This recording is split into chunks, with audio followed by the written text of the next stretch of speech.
Tell us about the tattoos. Shut the fuck up, you little prick. But then I've got the Phoenix. Hey, prick. So I'll take it from Bob every day of the week. Absolute disgrace. That's your knowing mind. Move him out of here, Darren. Ricky Hatton didn't go over for his fighter because he risked getting abducted and sold into sexual I never said that. Both have been rape victims. I'm not watching Frank Buglioni live on a Saturday night. You're out of your mind. Jesus Christ, get yourself a life. He's actually a priest. Yeah. It's because his brother John Fury eye gouged him. What have I told you all this time? He's going to end up sucked out, fucked out, looking for a handout. Boxing, nutters, messenger group. I'm gonna be the king. J-Pump. You know what I'm saying?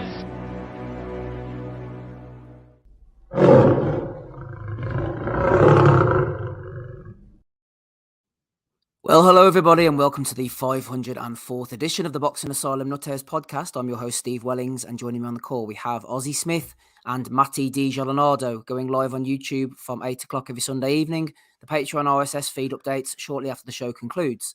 Hello to everyone listening through the week on SoundCloud, Apple Podcasts and Spotify. Don't forget to leave a review on the podcast player of your choice. Throughout the entire month of December, which is nearly finished, nothing less than 5 stars is acceptable. My voice is just about holding up here. It's been a bit of a rough week, to be honest with you. Even rougher for friend of the pod, the now regularly absent Andrew Patterson. We joked about AIDS, Matty, but apparently it's turning out to be quite serious. Yeah. It's we're all praying for Andy. We didn't know that it would get this serious, but he's hanging on a thread there in Scotland. I mean, the average life expectancy is only like in the high 50s there, so he's fucking closer to death anyways than you or I say. But nonetheless, tragic as could be. Oh, please don't make me laugh, whatever you do. Well, at least we could be consoled in the comforting thought that at least wherever he is in Scotland, it's bound to be nice and warm, Matty. Absolutely toasty. The warmth of whiskey in a fireplace, the screaming of the kids in the background, Andrew wishing for death. I can see it all in my head. It's all in his head. Welcome to everybody in the chat as well. I'm sitting here with a pair of headphones on. Nice big jacket. I've got a scarf and a woolly hat, and there's no heating going on in the Wellington household at the moment, so we are struggling on through as best as we can. It did heat up this weekend in the boxing world. There was a little bit of action, some crushing knockouts, some stateside action too. We will start off over in Japan, though, on Tuesday, the 13th of December in the Ariake Arena. Naoya Inoue, 23-0 against 34-2 Paul Butler. The IBF, WBA, WBC and WBO World Bantamweight titles were all on the line for this fantastic unification matchup. Matty, a nice outing to Japan for Paul Butler to cash in his WBO belt. He got a nice, decent payday, ride off into the sunset, relatively unscathed. His reputation possibly slightly more intact, given how he lasted 11 rounds beyond many expectations. Some people are not happy about this, though. Should we be more critical of Paul Butler's tactics, given the fact that it's a unification? On paper, Butler is a world champion 2 times over. He has a decorated trainer in his corner, and yet they chose to survive for as long as possible. Well, yeah, they didn't really seem to try to win with anything they were doing in there, with the tactics, with the effort given. I had said I'd set the line at 3.5 rounds. The books actually had it at 2.5, Steve, so I gave him more credit than they did. He outperformed expectations, I guess, considering that. But he never won a round, never even came close to sniffing winning a round. In a way, just proving why he's just an incredible offensive force. Also, just some nice little subtle defensive moves, rolling punches to set up his own, etc. He's an exceptional fighter. First unified or undisputed Japanese champion in the history of boxing. first undisputed champion in the 4-belt era in the history of the bantamweight division. So I think you got to hand it to him on that alone. Butler wasn't giving him a whole lot to push back against, but it was a good run he had at the weight class. I'm hoping he moves to 122 and they can make that Fulton fight happen. But regardless, good run from Inoue in the division, and he'll always have those 2 fights over Donaire. One of them just an absolute demolition, but the other one, fighting through that broken jaw, definitely in the classic fights of the last 5 years. So it's been a good run at 118 for the monster, but it's time to test the waters at 122 and see if they can't make that Stephen Fulton fight, because, whether that's something that catches the allure of the casual fan base, I'm not too worried about. That's a fight for the boxing hardcore. That's a fight that people from all sorts of different time zones are going to be waking up early for. It'll be a good one. Yep, it's been a good run indeed. A bantamweight for Inoue, some good running from Paul Butler as well. Nobody really gave him much of a chance. I was going in here. What did we really expect? Was he going to stand there like previous Inoue monster victims of the past and just get his ass absolutely handed to him? He was slightly fortunate circumstances with this WBO thing. Should have really been Casemiro. Obviously, he ended up fighting Sultan for the interim title, got upgraded when Casemiro got up to some nefarious dealings. It would have been better seeing Casemiro in there, more of a puncher's chance. But Butler stepped in. He's done the best he could. And he went a lot longer than we thought. People were talking 1, 2, 3 rounds at the absolute max. So to see him go out there by the body shot in round 11 is a kind of moral victory, if nothing else. Absolutely, yeah. I wouldn't say it was a commendable effort from Butler because, like you say, he was very back foot. But I would say he had success in the fact that he did frustrate Inoue at times. I think because he didn't give him a lot to engage off, Inoue did have to do things a bit different, and that's probably why it went so deep. The stoppage came at a good time for him, really. You could tell that, putting the foot on the gas, he did get to him. But I was in agreement that I didn't think it'd go past 3, to be honest. I thought Inoue just blitzed him out of there. Too heavy-handed. We saw what Zolani Tete did to Paul Butler. Won't say in similar fashion, but pretty much won every second of every round. It was a shutout and then knocked him out. And Inoue was pretty much the same, dominated the fight, but did have his frustrations. I think the 8th was probably Butler's best round where he, threw some shots and did a bit more, but it still wasn't enough to win a round. But like I said, I won't praise a performance from where, you lose every round, but I will give him credit for certainly lasting a lot longer. And ultimately, did he feel that it was the best way that he might well have won?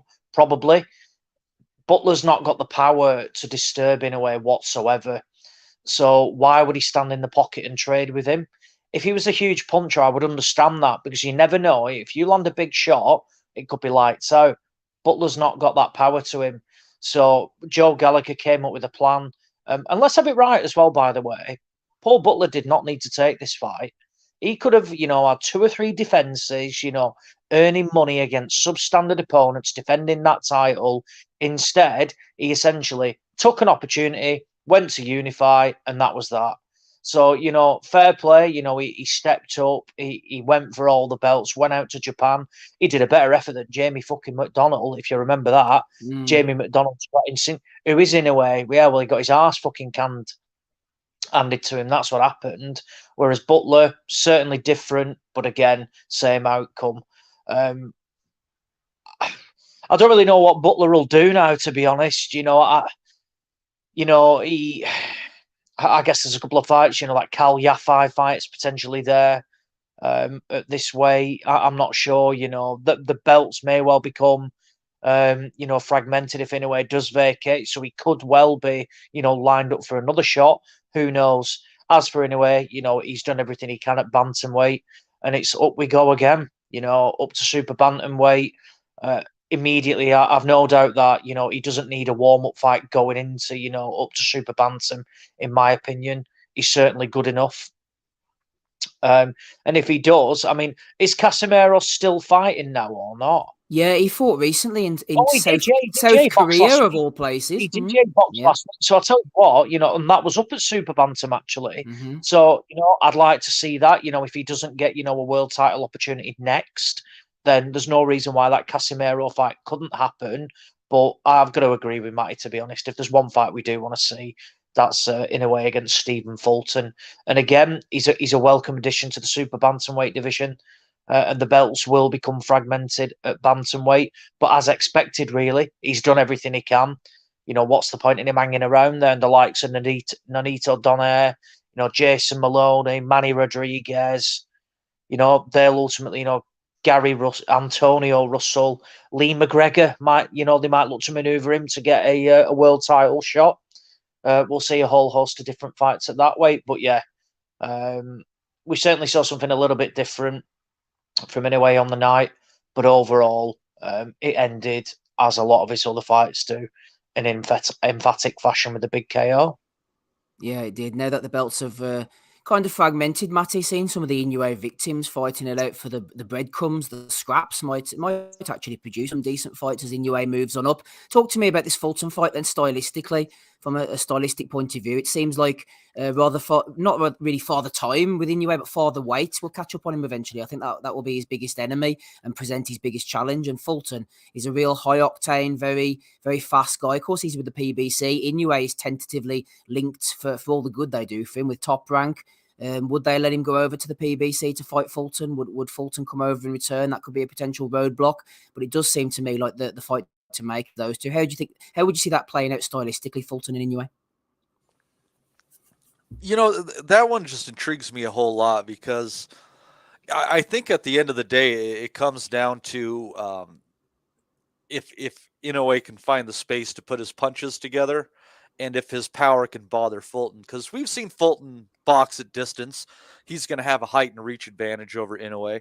But we've also seen him fight inside and do it capably, both against Angelo Leo and Brandon Figueroa. And we've seen him against a very big super bantamweight in Brandon Figueroa too. So I don't feel like he can be outmanned. I feel like he's going to have to be tagged cleanly. And it's going to be basically a battle of Stephen Fulton and his physical advantages against Inoue and his ability to put his punches together and possibly find that sweet spot. It'll be a very, I think it's going to be basically a high-speed chess match is how you describe this one. It's going to be good. It is indeed a high-speed chess match. Chess boxing, actually, Matty. Was that you throwing in the chess boxing link? Do you want to let the people at home know what this monstrosity is all about? I still don't quite understand how it works and how it scores with both of them going on, but I know there's two guys and they play chess for a period of time, and then they put away the board and they fucking slap on some fucking gloves and they go to war, and they're terrible boxers. I assume they must be better chess players than they are boxers, but if you're a fan of chess and boxing, well, I guess they found your fucking niche and cornered your portion of the market because, yeah, they play chess and then they punch it out. Did you watch that video and see that little dude fucking knock out the big guy? I did. Yeah, I don't know, man. It's a quickly growing sport. Apparently, it might be the new pickleball. Well, boxing and chess does have links from the past. I know a lot of the Cubans used to play chess, and Lennox Lewis, where the pugilist specialist himself, liked to game off chess as well. Shout out to Des. He's jumped into the chat. He says, like a lot of British trainers, you couldn't tell me his best 3 wins. He's talking about Joe G. Joe G is brilliant at domestic level, but not beyond that. The Ring Magazine Trainer of the Year, Joe Gallagher, not able to pull a tune out of Paul Butler, unfortunately. Ryan Chisholm's pulling a tune out the old wallet here, dropping in a couple of pounds. Thank you very much to you, Mr. Ryan. Keep the heating on here at Boxing Asylum Towers. He says, rare time I get to listen live. Keep it up, lads. We'll keep it up as best as we can, Ryan. Thank you very much to you, sir. Just keeping on this kind of bantamweight theme, Matty, I'm going to slide over to the Cosmopolitan of Las Vegas, not only because it sounds like a really nice place, but this was where the Showtime card was last night. Obviously, there were fighters of greater reputation on the card, but I just start with this Vincent Astrolabio fight against Nikolai Potapov. Ended because Astrolabio, in his last outing, defeated Guillermo Rigondo, who obviously is a bit of a player at bantamweight. He's fought some of these guys who we've talked about in the past. 6th round knockout against Potapov, who really just couldn't take the power to head to body. He's a bit of a rough diamond, this Filipino. He hits hard like his mentor. You'll be surprised to hear, Manny Pacquiao. But he really got stuck into Potapov and he just couldn't do anything with him. I was wondering last week which was the third fight was going to be that fell on the Showtime card. And I was a little bit surprised when this one appeared, but they're actually pretty well matched, these two, even if I wasn't relatively familiar with them, Matt. Yeah, and Potapov was coming off of a fairly long layoff, and I think that definitely gave him some trouble because he's normally pretty durable. I think they said that was the first time he'd been down his career. I think he did have a retirement stoppage, but that was on a stool. I think maybe because of injury. But Austrolabio is really coming up. He hasn't lost in about 5-6 fights now. He's got that win over Rigondeaux. And here he is scoring another win against a very durable guy and taking him out like this. That uppercut was a hell of a good weapon for him. Potapov just could not find an answer for it as he was trying to get low, and he just worked right into it. I think that Austrolabio is definitely a dark horse in the division right now. That was an eliminator for the IBF. So we'll see where he goes from here. But showing that wasn't just kind of a one-off against an aging and faded Rigondeaux. Showing that he's a pretty quality fighter, definitely capable, and those uppercuts, that is a quality weapon.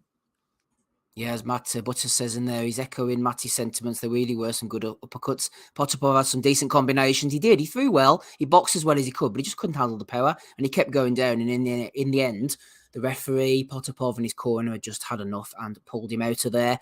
Some of the untelevised stuff, we managed to get to see a little bit of it in between the fights. Omar Juarez with a 10-round points win over Austin Delay looked like a pretty decent scrap. That Bakram Murtazaliev, who's 20-0, he's been brought on quite well by the PBC. Got an 8-round victory as well. Elijah Lorenzo Garcia, a bit of a prospect, this kid, in some quarters. He's from Glendale, Arizona, 13-0 now with 11 knockouts. He absolutely iced Cruz Stewart. So keep an eye on Garcia. A few people who know the sport are picking him to be a bit of a prospect of the future.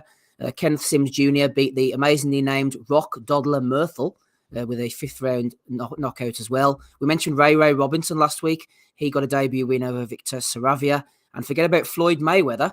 It's all about Robert Merriweather III with a 1st-round stoppage win over the debutant Jaden Salway. On up the card in that one, Matty, Jose Uskatagi going in against Vladimir Shishkin. I went for Shishkin on points. Thought he worked the jab really well. He did tire as the fight went on. He managed to stay out the way of the big right hand. A lot of urgency from Sugar Hill Stewart in the corner, telling him to up the game, get this kid out of there. I thought what he was doing was pretty good, actually. He managed to box conservatively. Whenever he threw the double jab, the right hand, and then the left hook, Uskatagi hadn't really got an answer for it. And he's a bit of a wild man, Uskatagi. We know about his 2 fights with Durrell, but he's kind of found his level over the years. And this is a solid enough win for Shishkin. Yeah, I thought it was definitely a solid win, and I thought that maybe going in that maybe Uskatagi is shot, but I wouldn't say that. There's definitely still something there. He still has some speed, put his punches together well at times, landed some good hard shots as well. I think Shishkin's got a pretty decent chin, but so does Uskatagi. Shishkin landed some excellent combinations in there. He's got I'd kind of think you might explain to him like a poor man's Bivol in a way. He puts his punches together really well from that upright stance, but not as well. And his footwork isn't up to that kind of level. But if you're thinking you're looking for some sparring and you're going to fight Dimitri Bivol, I think going in with Vladimir Shishkin wouldn't be a bad idea whatsoever. But he did well. This was an entertaining fight at times. It was a little sloppy at moments too, but rounds 8 and 9, I think if anybody didn't catch this fight, 8 and 9, I think are worth the price of admission alone. Really good rounds there. But Shishkin is definitely going to be moving up in 168 pounds. Definitely a potential opponent for David Morrell. As they're looking at kind of moving him around there. So all in all, though, this was a reasonably entertaining fight despite the definite one-sided start from Shishkin. It evolved into a pretty entertaining scrap down the stretch. Yeah, Matt Butters says in the chat there, boxed well, did Shishkin, composed fight, very accurate with the 1-2. We will be moving on to the Sky card shortly, but we'll go through Showtime first of all. Before we go on to the main event, just a quick word on the fight you mentioned there, Matty, which could be coming up soon. David Morrell was in the audience, looking very smart. He's only had a few fights. Shishkin's only had a few fights. They've both been matched relatively tough, considering, which is good. It'd be a real action fight. You'd have to pick Morrell, I suppose, given what we've seen of both of them. I think he might be too fast and maybe too accurate as the fight went on for Shishkin. As you said, he's like Bivol light. He's a little bit more of a flat-footed kind of Bivol. He does the things without the agility and the ability to move out to the range of the shots. And I think he'd be there for Morel to hit, but I don't think he'd go down easily either. It might well be a distance fight, and he would cause a lot of problems. So in his last fight, Morel was putting a beating on poor old Gervonta Davis, but as the fight went on, he really was kind of struggling at times to get him out of there. So I think Morel against Shishkin stylistically would be a real explosive matchup of two punchers. But I'd favour Morel. Matty, what about you? I definitely would favor Morel too. Although I think Shishkin would provide an interesting test as well. And I mean, you never know. I mean, they're two young fighters as far as the length of their professional careers go. So it'd be a fight where we would definitely learn something about both fighters, and maybe there's something we don't know about them that proves to be the difference maker. On the subject of Morel, though. They did say that his opponent, Yarba Hanala, however you pronounce that, it's kind of like Alam Hanala and all that, but they said that he did recover, walking, talking again. They were able to get him on a flight back home. So his health is intact, more or less. We're not looking at an Abdusalamov situation with that young man. So glad to hear that. And hope he has a fantastic holiday season with his family back home. Yeah, well said, Matty. That was quite the beating he took, and a lot of concern for him with the blood clot and everything. So the fact that he's walking, at least, obviously, you wouldn't imagine he'd ever fight again. But I mean, he was in some really, really bad condition. So it's good that Gervonta is up and walking. Talking of finding out things about fighters in the main event, we certainly found out a lot about both of them. Even Michel Rivera, who was on the losing end of a 12-round decision to Frank Martin, the Ghost, scores of 120, 107. 117, 110, and 118, 109, exemplifying his dominance. He dropped Rivera in the 7th. I was talking to a friend of the pod, Declan Graffin, earlier, and he had money on the stoppage for Martin, so he really thought after that 7th, when he put him down, that he was going to put the foot down, hopefully, and get him out of there, and I thought that's what would happen as well. But to his credit, Rivera, he just planted the feet, gritted down, bit down on the gum shield, and lasted the distance, because it was becoming really one-sided as the fight went on, Matty. Martin up the years, a lot like Errol Spence, his promoter, but I thought he showed a lot of Terence Crawford's very elusive. What I like about Frank, definitely punch as well. I think he really came out like a future that I expect him to be. Yeah, I was. I'll tell you what, Steve. I was. If there's one thing that I could say about Frank Martin coming out of that fight, I mean, there's a lot of poise he has. There's just tremendous ability in the way he puts his shots together. He goes up, he goes down.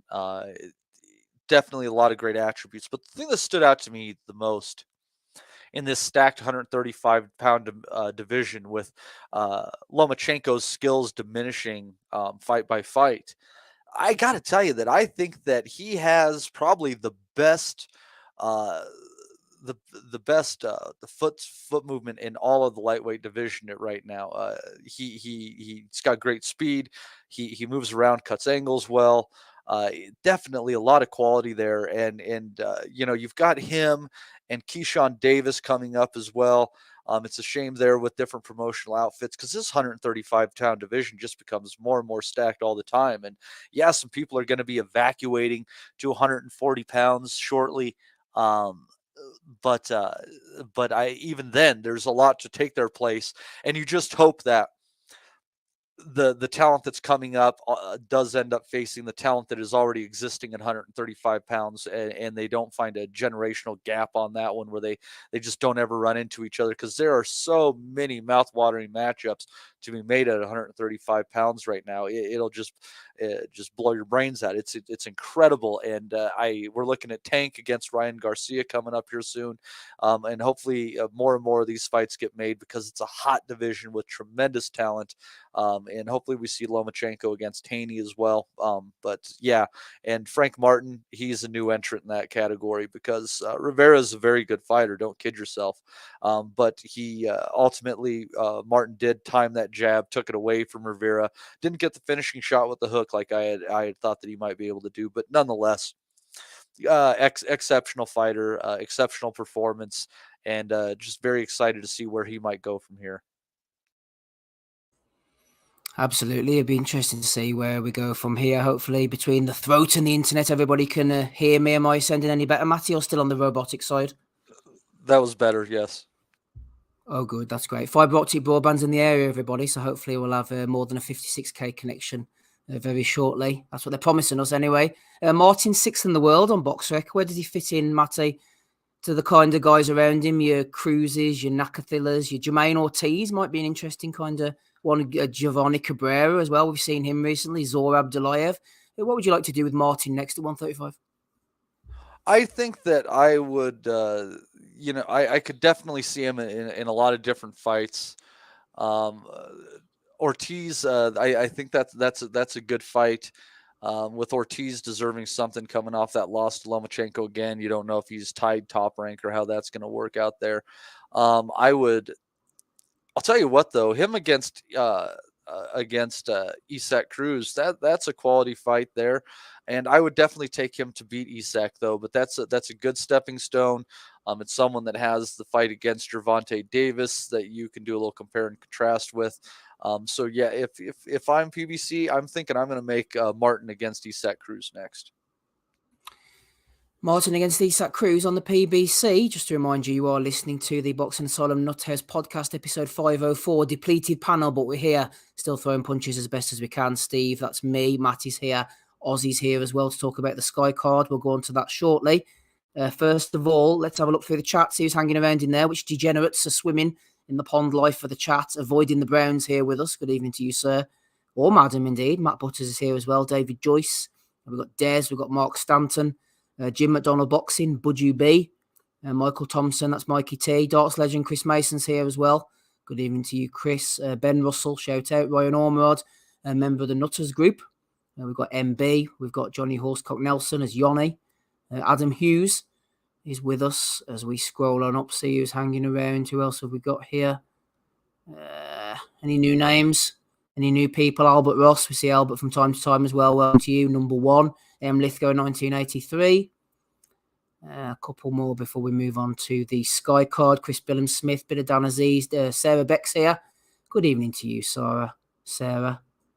And who else have we got thrown in? Oh, Chase Athletics as well. Shout out to you, Chase Athletics, our American correspondent.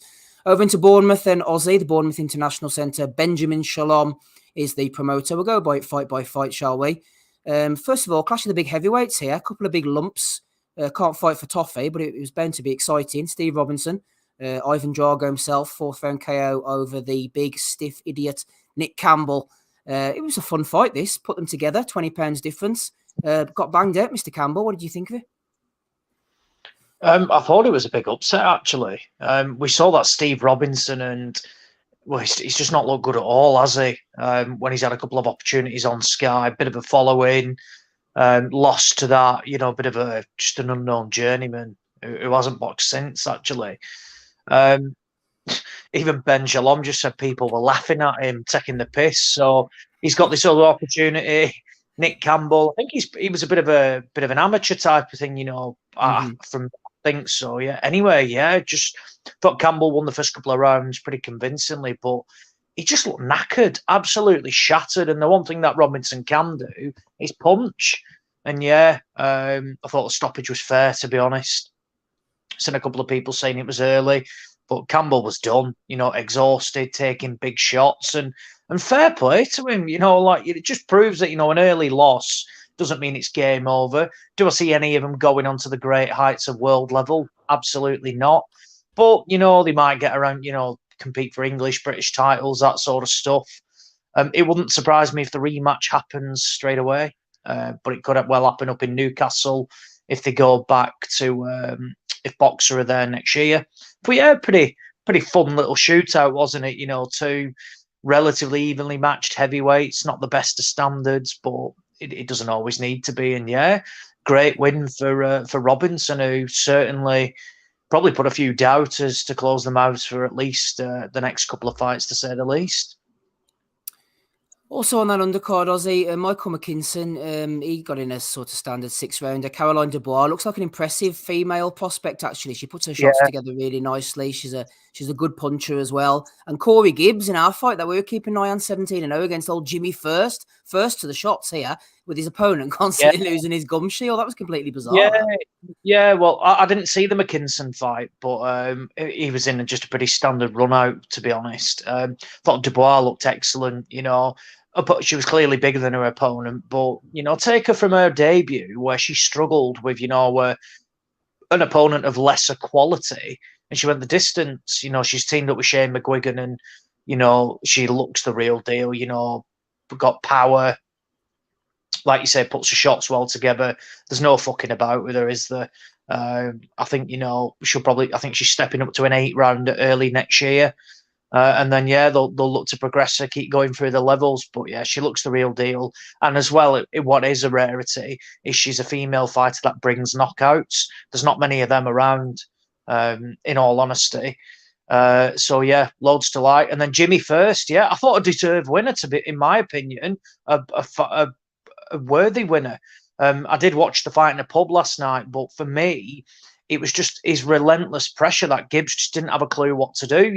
He knocked the gum shield out of his mouth. Gibbs kept, spitting it out as well. And I think that was a bit of a get out thing, trying to buy time, seconds, get a bit of a break, get his win back. And a fully deserved win. I mean, a really odd story with Jimmy First, isn't it? 41, 14-0, Central Area champion. Fair dues to him. He's took a punt, gone in the away corner, and beat a big, prospect who, Gibbs won that, that boxer tournament that they did. I think one of the first ones. He won that. And he's really upset the apple cart. So I've no doubt he'll get other opportunities. There's a bit of a story behind him, isn't there? And to be honest, for domestic level, he's not actually that bad. He's not a big puncher, but he's got enough, to hurt people. But he's clearly a fit bloke, and anyone who brings that sort of pressure, particularly at the lower levels, even at the higher levels, but let's be realistic of where he's at.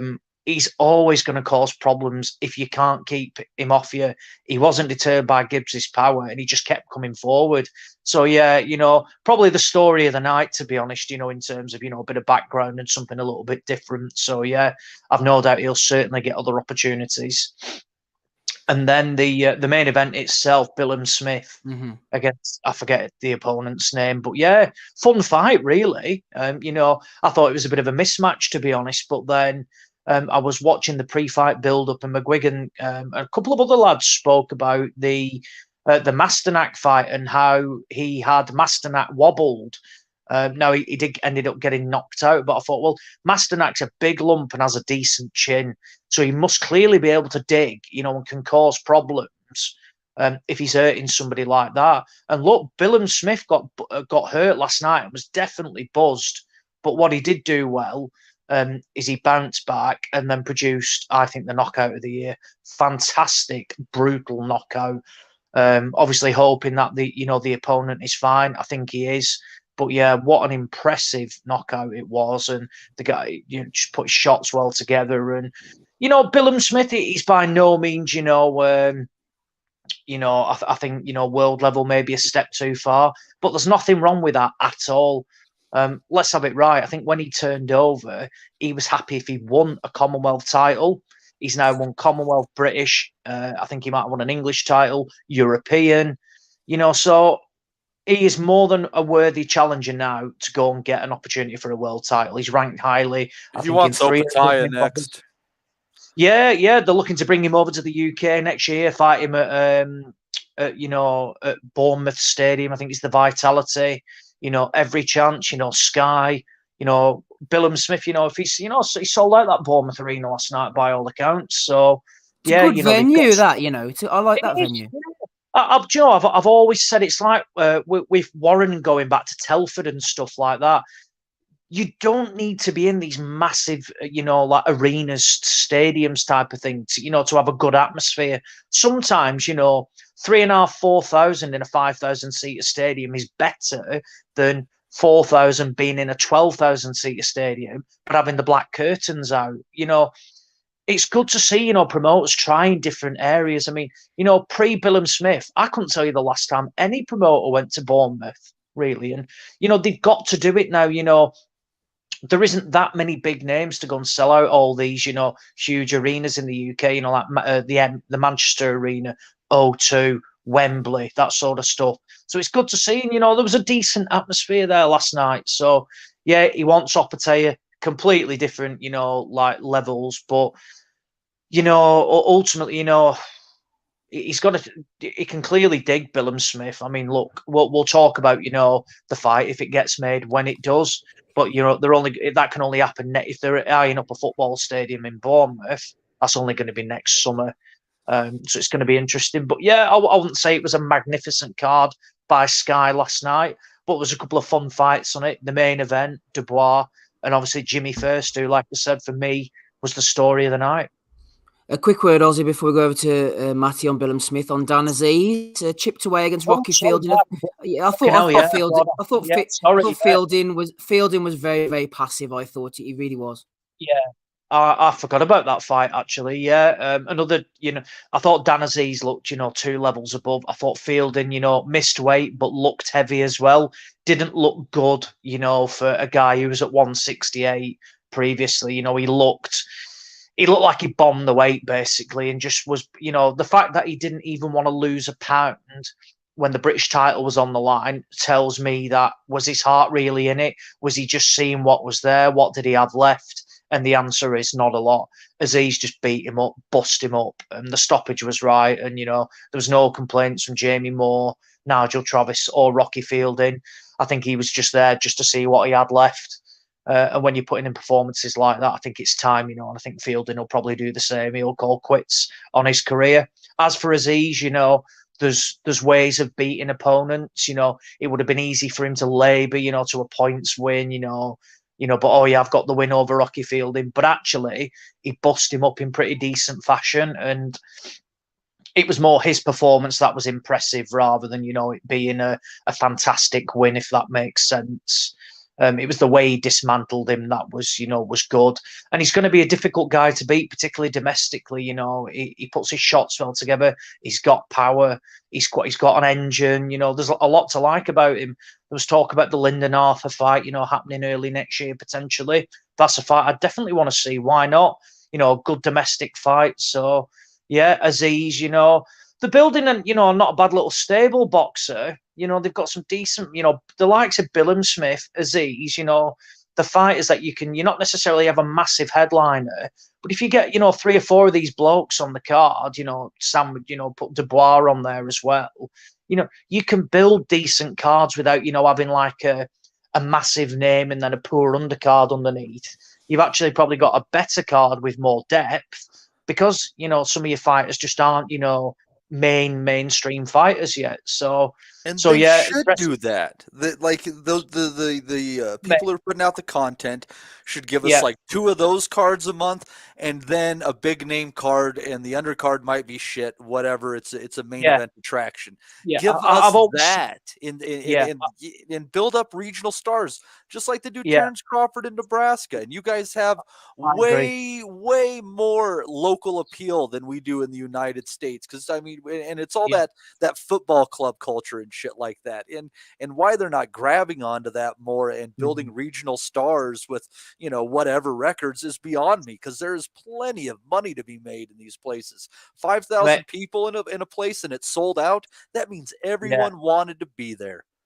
Yeah, I agree, particularly a week before Christmas as well, which, given the cost of living crisis in the UK at the moment, to go and sell that arena out, is a decent achievement. And, I completely agree, but I think there is pressure from the TV companies to try and get, big stars quickly. And you've not got, for me, you don't have the time like you used to build fighters, going through the levels. I would happily, like Sky might well do it with Adam Azim, but again, it's difficult. There is too many, for me, there's too many shows that take place in London for a start. If you look at Matchroom, you look at Queensbury, and you look at Boxer, the majority of their shows will take place in the capital rather than spreading it around and things like that. And I would rather see, it doesn't always work, because the size of arenas that are available. But in Manchester, Mark Heffron, for example, he's from Oldham. If you were to box him in Oldham, he could do 2,000 tickets comfortably. There's just no arena that is suitable. Now in Manchester, the only thing you've got is the MEN Arena. That's 20,000. There is a difficulty, of small arenas, from where that they'll hold 5,000 and 6,000. But I would rather see that. Go on headline a card with, like a British title, but then, have like area title fights on it, English title fights. I've always said that, boxing fans are easily pleased if the content is competitive. Now, not every fight that you make which will look good on paper will produce the goods, but that's not the promoter's fault. That at least they can say that, look, we've matched two guys, the styles didn't gel. That happens. That is sport. But what we don't want to see is, just constant mismatches. When you see, like decent prospects in with just garbage journeymen who come over and don't care. And there is, I think, TV have got a part to play in it because they want to rush people through. But I completely agree with you that there's money to be made, A, in small arenas, but B, building people. So like Warren is doing it with Liam Davis in Telford. He's taken him there. He's headlined twice there now. He beat Mark Leach and then he's beat Ionok Baluta now. British title, European title. Go and build him there, for a few more fights. Defend that British title a couple of European title a couple of times. And then when it's the time to step up, you might be able to move on to, like an arena in Birmingham that holds 10,000 or something. Do it the right way. Rather than, for example, they did John Ryder, Zach Parker at the O2. Now, it didn't help that there was fucking 3 shows on, TV shows on in London that week, and there was probably about 2,000 people there. It just kills it. The atmosphere is flat when it is all, curtained off. And, there's ways to do it, and people will follow suit. The biggest mistake I ever think in British box, one of them, like with Warren, was he was building Liam Williams in Wales. He sold out an arena against Ahmet Patterson, who Patterson, later pulled out on fight week. But again, was doing huge numbers and then never went back to Wales. And it was like, mate, you have got a ticket seller there. You have got an area that is untouched. No other promoter goes there because there wasn't that many Welsh fighters knocking around. And you don't go there. You go and put Williams on somewhere else. And it just makes no sense at all. And, we talk about it and it seems a piece of piss. Yeah, again, look where the first show is, next year. You've got, what's it called? Anthony Yard, Artur Beterbiev in London again.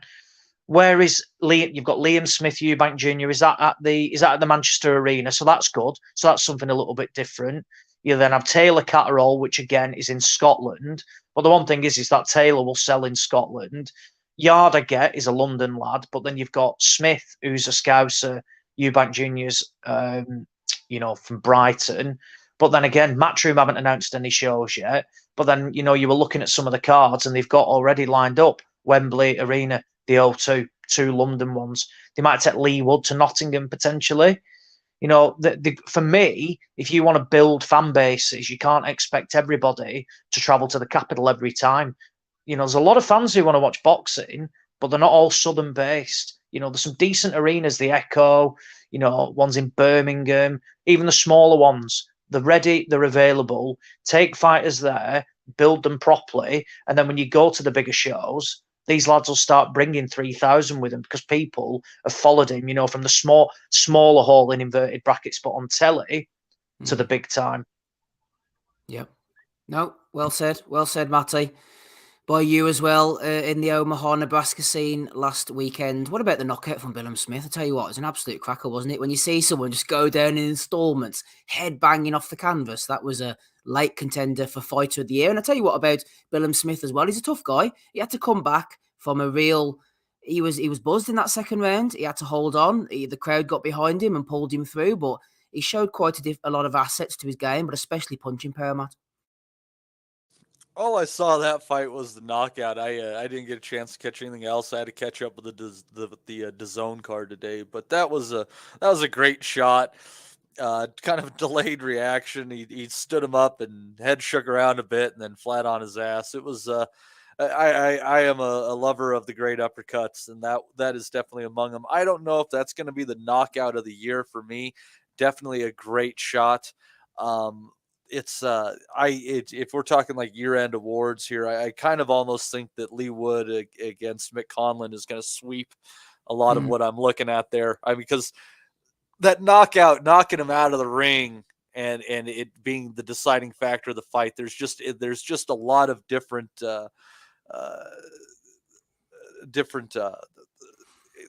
accentuating points around that knockout that just makes that stoppage so good. But that it's definitely in the top 5 of this year. There have been some great knockouts this year. Yeah, it was an absolute cracker of a knockout. David Palmer's thrown in a £5 super chat. He's in the Nutters group and the Patreon as well, David. So thank you very much for that. I am going to throw that question over to Ozzy, but just before we do so, Matt, rather than talking about CBS, Chris Billam-Smith against the likes of a Coley or Riakporhe, you can talk about that if you wish. But I'm thinking more about Jay Opataya, who you mentioned earlier. We've only really seen him against Brady, so it was an excellent performance. He got badly damaged, so we don't know how long he's going to be out for. Judging from that Brady's performance, you would imagine he beats the likes of Billam-Smith. But we have to say, I'm a great man, as you know, Matty, for consistency. We've only really seen that at the highest level from Opataya, but you would imagine that he would have enough to beat Billam-Smith if he were to come over and defend his title in Bournemouth. I would think so. Someone in the Nutters group compared Opataya to Joe Louis. I'm not prepared to go as far. That was the Dr. FMG, was it? I think. I think it might have. If we must, and maybe we'll end up having egg on our face, and maybe he'll end up being one of the great cruiserweights and move up to heavyweight, right? Yeah, I don't know. Yeah. But I'm at least willing to say that from what I saw from Opataya, like I think that at the very least he's an A- level fighter, and I think Billam-Smith is probably in that B kind of category. So you'd think he might be able to put up a good shot. He's always got a puncher's chance, obviously. Dude can bang, but Opataya has a very good combination of size, skill, punching power, and athleticism that I think is going to make him really tough to beat in this cruiserweight division. That win over Bradis, he wasn't a huge underdog with the books, but I think that was one of the bigger statement victories of the year for any fighter. It was. On to this question then from David Palmer Oz. He says, how does the British cruiserweight division play out? How does Chris Billam-Smith do against a Coley, Riakporhe in a rematch? Which of these fights happen?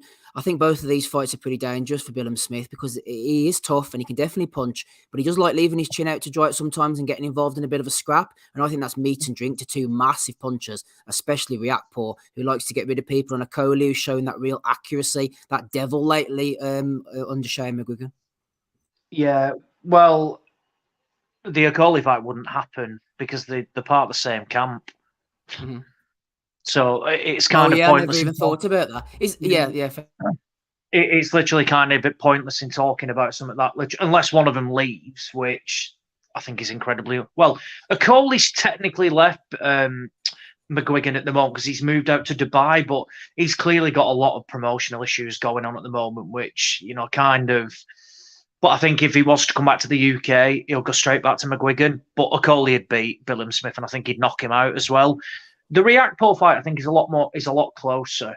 I thought they had a pretty close fight first time round, and I think a few people thought that Billam-Smith beat Riakporhe. The one thing I've liked about Riakporhe is since he's come back, and again he had managerial issues which kept him out the ring for a little while, is that he's gone through the levels quite quickly. I think they're going to announce a fight next week, which will be taking place next year, for him to box Glowacki, which again is another good step up. And I think if you compare it to the levels, Billam-Smith's operating at, I don't think that, it's a bit different in terms of they want Billam-Smith to get that world title shot, but I don't see them putting like Billam-Smith in with like a Glowacki. I think at the moment I'd have to probably side with Riakporhe in this one.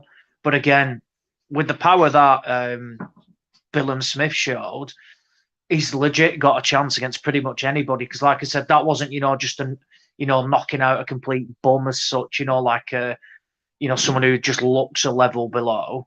He was hurt. He'd been hanging on the round before, or a couple of rounds before, and showed that he's got that power and can still produce it after he's been hurt.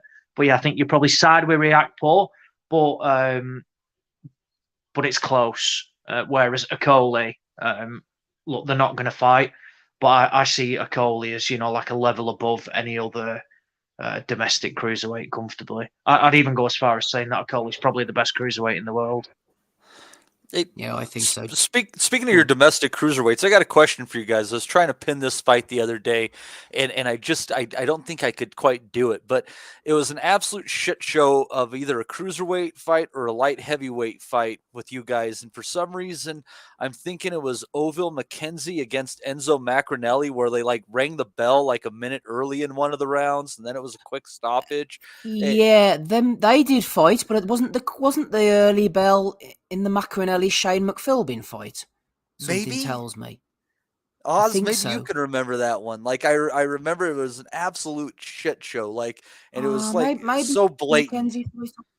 Was the McKenzie fight not an early stoppage by Ian John Lewis? Was that not the problem there? When he beat Enzo Mac? Yeah, that was the McKenzie fight, wasn't it? Ian John Lewis jumped in, and he was like, so Enzo Macronelli was covered up on the ropes, and McKenzie was just winging the big shots in like he does, and then from nowhere, John Lewis just jumped in, and then Macronelli looked up and went like, "What are you doing?" And you could tell Ian John Lewis just apologised and said he got it wrong, and there was an immediate rematch, and then Macronelli knocked him out. Yeah, the fight he's referring to was Shane McPhilbin against Macronelli in Wolverhampton. The bell was rang 40 seconds early as well, so we were trying to work out which was which. That's right, yeah. Yeah, McPhilbin had him like 10 shades of fucked up in that round, I think. And then I think Macronelli might have came back and stopped him in the next round, but it was like such blatant fucking corruption. It was on Box Nation, I think, that. Uh-huh. Yeah, it was, yeah. Back in the heyday of Box Nation, there were some good fucking fights then. Because you guys had fun like light heavyweight, cruiserweight around that time, and you had that killer lightweight scene around that time too, where they weren't necessarily world level, but you had a bunch of guys that were competitive with each other. Yeah, Chris Mason. It was at the Civic Hall in Wolverhampton. Yeah, that's right. That's where I'm from originally, Matt. Have you ever been to Wolverhampton? No. I've never been out of the country, so no, I have never visited the lovely Wolverhampton. Well, whenever you decide to leave America, maybe that could be the first destination on your list. Well, we need to find a place for all of us to get. If I go that far, you guys can at least fucking make your way to fucking somewhere that I am in the area, couldn't you? I mean, if I come thousands of miles, you guys could travel a few hundred, I reckon, from your various places. We find somewhere mutually agreeable. Oh, yeah. We'll meet up with you, Matty. Don't worry. Okay. All right, boys, let's move on. It's 5 to 9. We're still going. We're doing the best we can to get through here. It's almost Christmas. It's nice and cold. I bet it's not cold where you are, Matty, is it? Yes, it is kind of cold right now. I'm not good at the Celsius Fahrenheit conversions, but on Wednesday and Thursday of this coming week, it is supposed to be below 0 Fahrenheit here, which is, I don't know, fucking 40 below Celsius. I don't know, something. Yeah. We get you, don't worry. We're with you. We're with you. Yeah, M. Lithgow says we're having fun. a Christmas Day pod. Maybe not. Maybe not this year. Anyway, on to the final bits and pieces before we move on to next week's action. A few questions, Bellew the Weeks, and we shall leave here for another week and another year. Yep, don't worry, I've got that one, Matty. Just before we go on to the DAZN card, I was going to mention the Friday evening. Arslanbek Makhmudov against Michael Valish, first knockout. Valish is a big bum. He shouldn't be in the ring. He's shit. He comes for the payday. He gets absolutely battered. Makhmudov looks really very basic, like those kind of early 2000s Euro bum heavyweights. I'm really not impressed with him whatsoever. Stephen Butler got a good point to win over Joshua Conley as well. As for the DAZN card that you saw, Matty, and I didn't see, even though we realised that I could have watched it perfectly well and didn't bother my arse, we had Usyk Gonzalez against Ivan Conor Garcia. Diego De La Hoya was on as well, and a second round knockout win for Raul Curiel, who is no relation to Freddie Curiel, we worked out last week, against Brad Solomon. Where was the value on this DAZN card? Yeah, I think Raul Curiel is definitely a quality fighter, Steve. He's training under Freddie Roach now. He left his father. And I think it was one of those amicable leaving things where, like, you know, the dad's a good person and says, I've taken you as far as you can. Let's get you better help. He landed a really good jab, left uppercut combination to finish it off. He caught him with a jab, and then Solomon went in the turned right with him, snuck the uppercut in there, and Solomon was all busted up in the face. So yeah, I think Raul Curiel is definitely worth your time. Diego De La Hoya, I think we've been there, done that. You never know if he pulls out a title, maybe in this age, possibly. He is what he is. He did pretty good though. Aaron Silva, I'm impressed with this guy. He's a pretty solid fighter. I think this was 168 for some reason. He's a little bit of a short, squat guy, but he throws nice, tight combinations. He's got some good punching power. Was able to drop and stop Alan Campa. Definitely a fighter to be looking out for. I don't know if he's going to be a title holder, but you know, could make some good fights. He's going to test some young fighters once he finally hits his place. And Josue Gonzalez doing well in that decision over Ivan Cano. It's something kind of missing with him. I don't know. I can't quite pin it, but I don't know. And then if there was a decent enough fight, you got Angel Vasquez getting a win over Nick Sullivan in a pretty evenly matched fight. You might want to go back and check that one out. That for entertainment value, I thought that was pretty decent. And also Cecilia Brack is finally coming in after almost 2 years out of the ring, getting a 6-round decision over Marissa Portillo. She looked all right, a little bit slow, timing still there. I don't know how well she plays anymore. She had those back-to-back losses to Jessica McCaskill. But we shall see if she's able to make waves in the women's fight game going from here. But I think she's about 40 years old now. All in all, good evening then. De La Hoya puts on pretty well matched cards, even at the lower levels, I always think, Matt. Yeah, they were all right. There were some decently matched fights on there. I think that they're having trouble getting some top prospects over there, but they seem to be developing a stable again. I wouldn't count Golden Boy out quite yet, but you're going against the Showtime card. At the same time, Steve, you had to go for the PBC on this one. Again, the PBC just putting on the superior product on a card-by-card basis. It's just what they do. It's just what they do. Go on, Oscar. You're doing a fantastic job, lads. Right, let's see what's lingering around here in the depths. Talk about the prediction league, Matty, actually. There's the same person seems to be top of your league and the top of the Nutters league as well. What's going on here?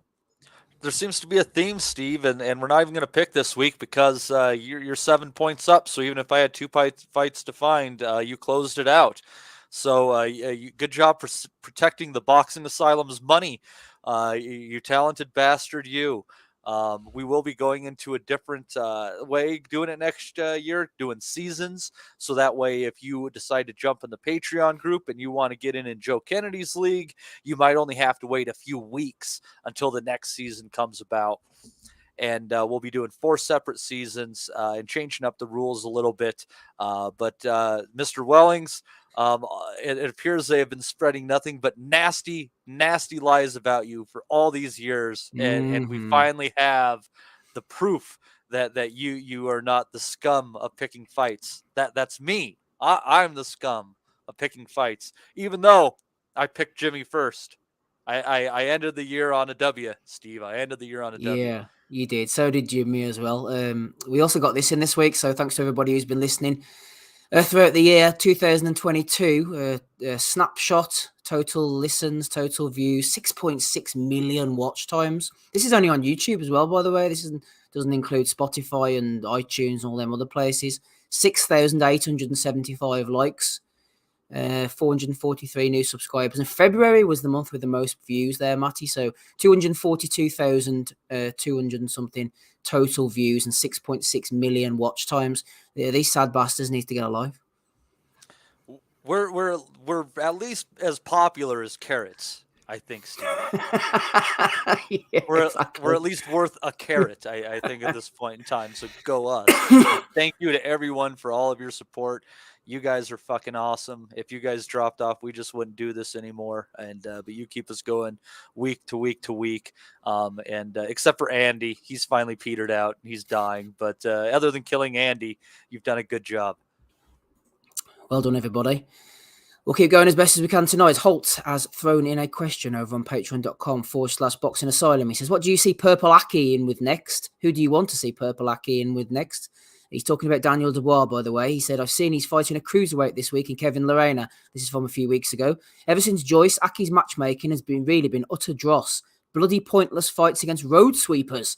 Well, obviously, we know, Ozzy, what happened in the Lorena fight against another road sweeper. He got dropped down multiple times.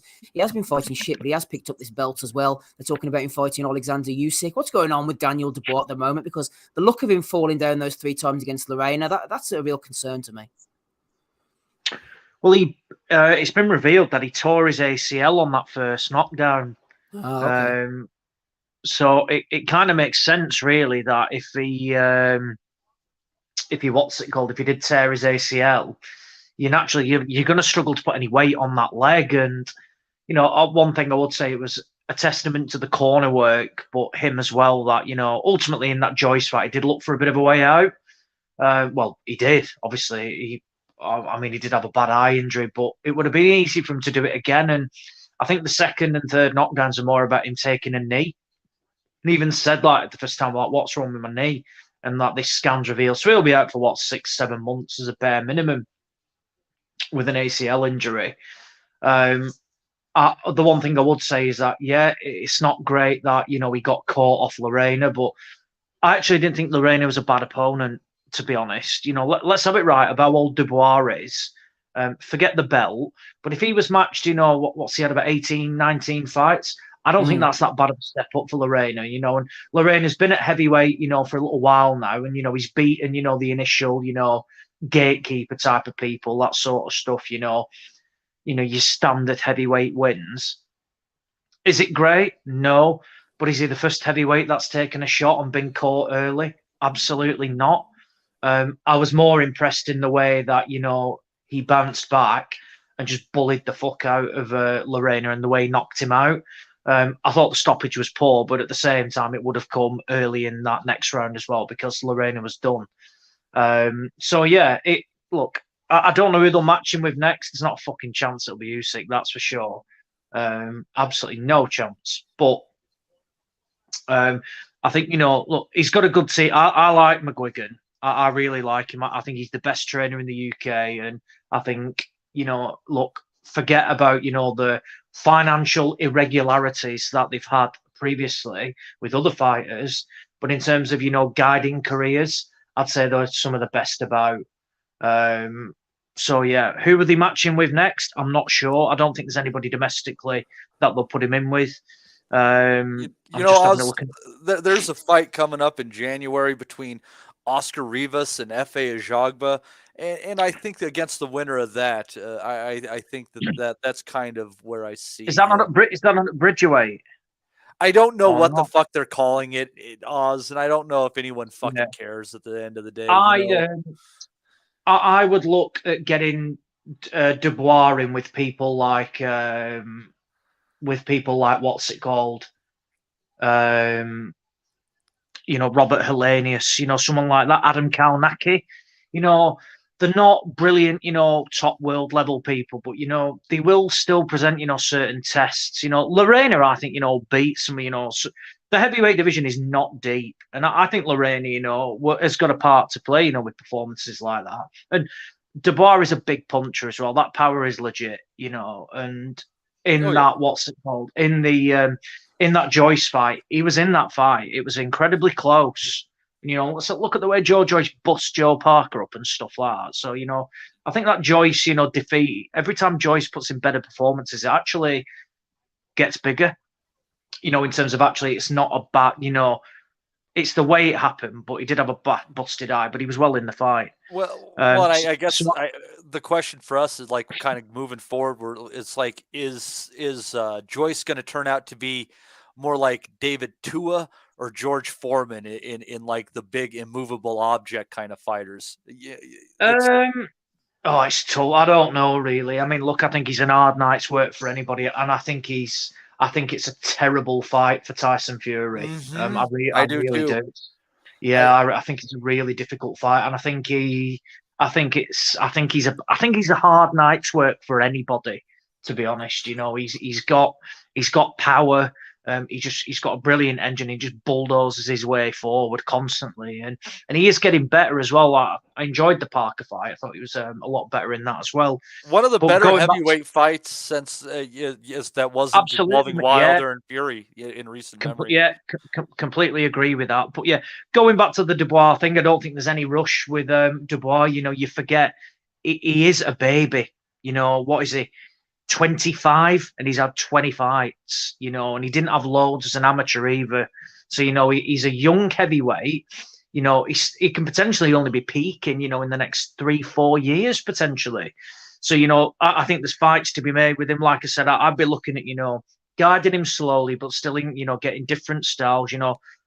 Hellenius might not box again, but I think that would be a decent opponent. Adam Kalnacki, I won't be looking at the likes of Lucas Brown, but Dillian White is a fight that I would favour Dubois. Yeah, what about that fight? Tell us about that fight, Oz. Oh, I've always said, and look, the Lorena, he got caught high on the head, and anyone who gets caught, like that, the wobble, the busted, it does cause a problem. But I would say about, I think White is I think he's shot to bits. Dillian White didn't, We spoke about it. It was that guy who he boxed last time out. What was his name again? Jermaine Franklin. Yeah, Jermaine Franklin. Let's have it right. Jermaine Franklin is not good. He wasn't, he was a bit better than we thought. And I thought, but ultimately it just showed that White has got nothing, absolutely nothing left. I don't think he knows how he wants to box. The body snatcher is just a complete myth. Clearly doesn't do any damage to the body. And I just don't think White would be able to stand up to Dubois' power. And I think Dubois would land before White would. Look, if White lands that big left hook on Dubois' chin, I think he'd struggle. But I think more than anything, I think Dubois would just get to him. It's kind of a perfect opponent, really. White likes to stand and trade.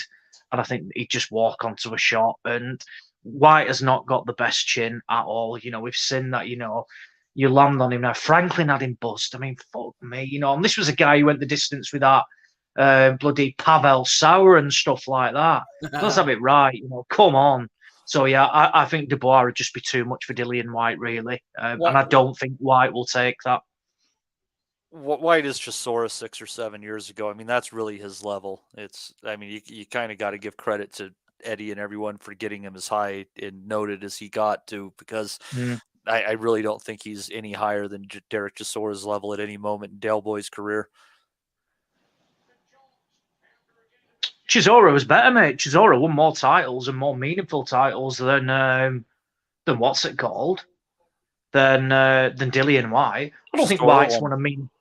Yeah, White's titles. Oh well, you won like European and stuff. Yeah. I know what you're saying. Yeah. I don't think White has won anything from memory. Well, he thought he was better than that. From the moment he buzzed Anthony Joshua, he thought he was too good for European titles. And like I said, that's one thing I'll give Hearn. He did a fantastic job with Dillian White to make him like this feared operator.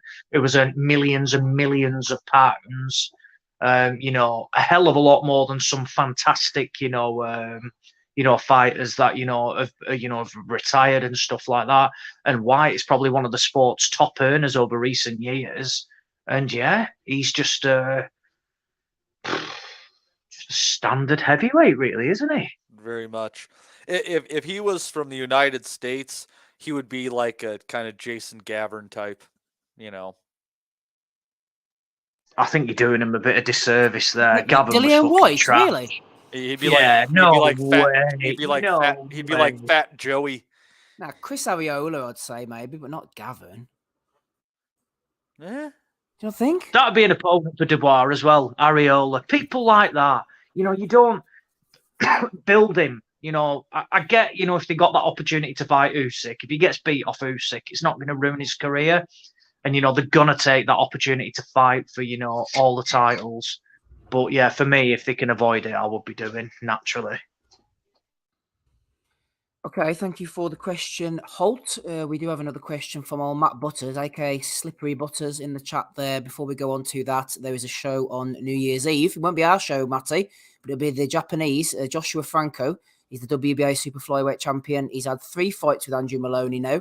This is Helen Mirren's favourite fighter. I don't know whether Helen will be tuning in to the Ota City General Gymnasium, though, on the 31st of January when he goes in against no, it's not IBF, it's WBO champion, that's right, Ioka, who beat Tanaka. In his last fight, he defeated Donny Nietes. It's a unification. It's a pretty good fight, actually. Ioka against Joshua Franco, who's the brother of Bam Rodriguez, apparently, Matty.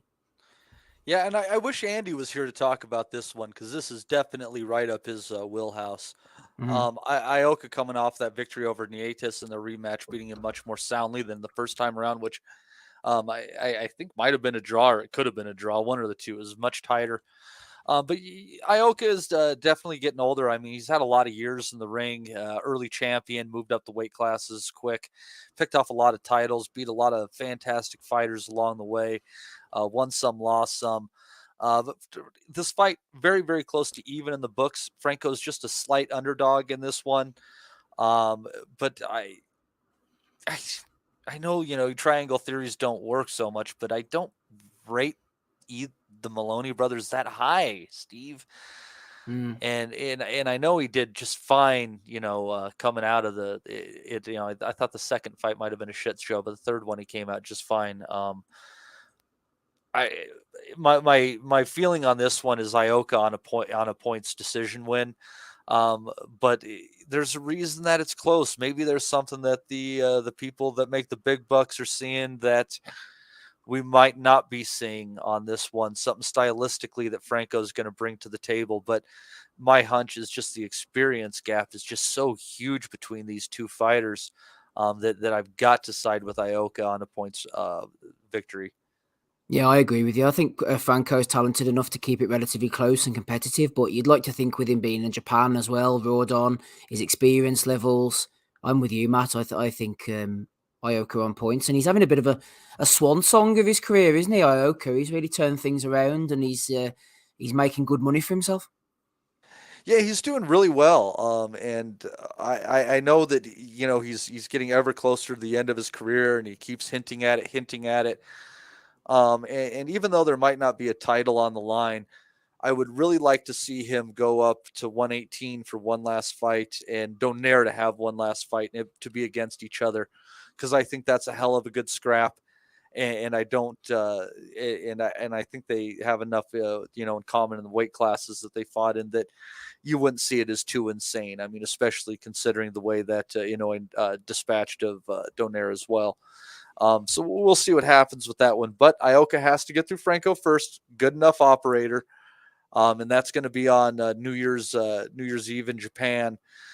So you guys will be able to catch that in the afternoon, and I'll have to wake up early in the morning to catch it. But hey, it's a Saturday, and it's some fighting, and that's a decent fight. I didn't see much else on that card that really caught my eye, but this is a quality fight. The Japanese usually turn in something good on New Year's. What do you usually do on New Year's Eve, Matty? Do you like a nice quiet one at home, or are you out like sniffing cocaine off a whore's arse crack? I mean, what are you at here? I much prefer a quiet evening at home. New Year's is amateur night. It's when people who don't normally drink decide to go out and drink. Yeah, that's a good point. And that only seems to cause problems for those of us that know how to handle our shit. So I just kind of hang out, try to cook a decent meal, put some tunes on, rock out for a few, and find a movie. It's I don't try to take holidays too seriously and shit like that. If there's anything that we should have learned over the last nearly 3 years at this point in time, is the turning of a year doesn't matter. It's the same fucking shit one day after the other. It's not going to change just because you have to buy a new calendar of dogs to put on your wall. Wise words from the withered in life, Matty Di Giovanardo there, our resident philosopher. Jim McDonald Boxing has some wise words as well for you. He says, hit that thumbs up, lads, to help exert the pod into position. And David Joyce as well throws in a good comment. He says 12,148 in the chat, but only 38 likes. Absolutely, Dave. Do the maths. I completely agree with you, sir. Absolute degenerates. These lot get that likes hit. Let's see if we can get well, 100 likes, 50 likes at least, maybe. Slippery Butters, with that aforementioned question, here it is for you. We'll go to you first, Matty, on this one. Matthew says, since we have a great trilogy coming this weekend, this was thrown to us in time for Gonzalez Estrada, by the way. What is the panel's favourite trilogy of all time? It's a question where I always seem to have a different answer each time I'm asked it. Right now, it's probably Holyfield Bow, but ask me on a different day, I'd probably mention Ali Frazier or Gatti Ward. I hope the Chocolatito Estrada trilogy will be able to enter that conversation. Fingers crossed for Saturday, says Matt. We all know how that one went on, Matty Di Gelonardo. Tell us about your favourite trilogies. I know you're a Holyfield Bow man like myself. That was a good one. The fights were exceptional. You had the absolute madness of the Fan Man in the second one. It was, there's just a whole lot going on in that. Definitely exceptional. But my favorite one, I'm going to discount the fourth fight, is going to be Israel Vasquez against Rafael Marquez, who's also going to be getting into the Hall of Fame in this coming class. Those were three fights that were just absolutely fantastic fights. And if you've noticed with anything with these trilogies, is the third one usually fails to live up to the other two in some way, shape, or form. But the third fight in Vasquez Marquez was the best fight of the bunch, with that late knockdown by Israel Vasquez. Those were just some fantastic fights between those two fighters, where they just absolutely battered each other. And it's in that third fight, Israel Vasquez might have won the battle, but he lost the war because he didn't have it after that fight. He was done. Josh Foster says Holyfield Ruiz, Holyfield Bow. Yeah, Marquez against. Didn't Marquez get thrown into the Hall of Fame this weekend with Tim Bradley and Yeah, Koch? I said that. Yeah, I just said that. Oh, did you? Sorry, Matty. I was looking in the chat there. What about Marquez in the Hall of Fame? I mean, he was a good fighter and all, and it rears this Hall of Fame question again. And he was okay, but he's not elite. When I think of Hall of Fame, I think of Laird, Hagler, Hearns, these kind of guys. I mean, Rafael Marquez, yeah, he was a fine fighter. He's very skilled. He wasn't quite as good as his brother Manuel, but put him in the Hall of Fame, I don't know. Well, once Gaddy got in there, anyone, but let's see here at this point in time. I'm just curious, going through his box. We'll go through going through his box record, because it's been years, since his career was, but let's see what he had here. Let's see here. Let's see. Oh, but they just have nice career factoids. Let's see here. Defeated 7 opponents, 6 by KO in world title fights. Let's see here. Record of 9-4, 7 knockouts in the world title fights. All in all, he has a record of 8-5, 6 knockouts against former world titleist. He won against Akeo Guzman, Mark Johnson twice. Those are good wins. Tim Austin, Mauricio Pastrana, Israel Vasquez. Lost to Victor Rabanales. Vasquez, obviously. Juan Manuel Lopez. That was later in his career. And Toshiaka Nishioka. It's. I don't know. You bring up a good point. Because Vasquez, I think, has a better ledger than Marquez. Actually. Yeah, Vasquez's fights with Oscar Larios as well. Do you remember them? Oh, fucking fire! Absolute. Yeah, so I'll tell you what. You might make a good point. Maybe he snuck in there off of the fame of those fights. Yeah, you might be right. Welling's making a good point. It's took a whole of 2022, Matty, but we got there in the end. Hey, look at this is the year of Wellings. Look at the numbers show it, Steve. It's only downhill from here, though. Well, given the sway in the prediction league I have now, Marquez might get taken out of the Hall of Fame next week.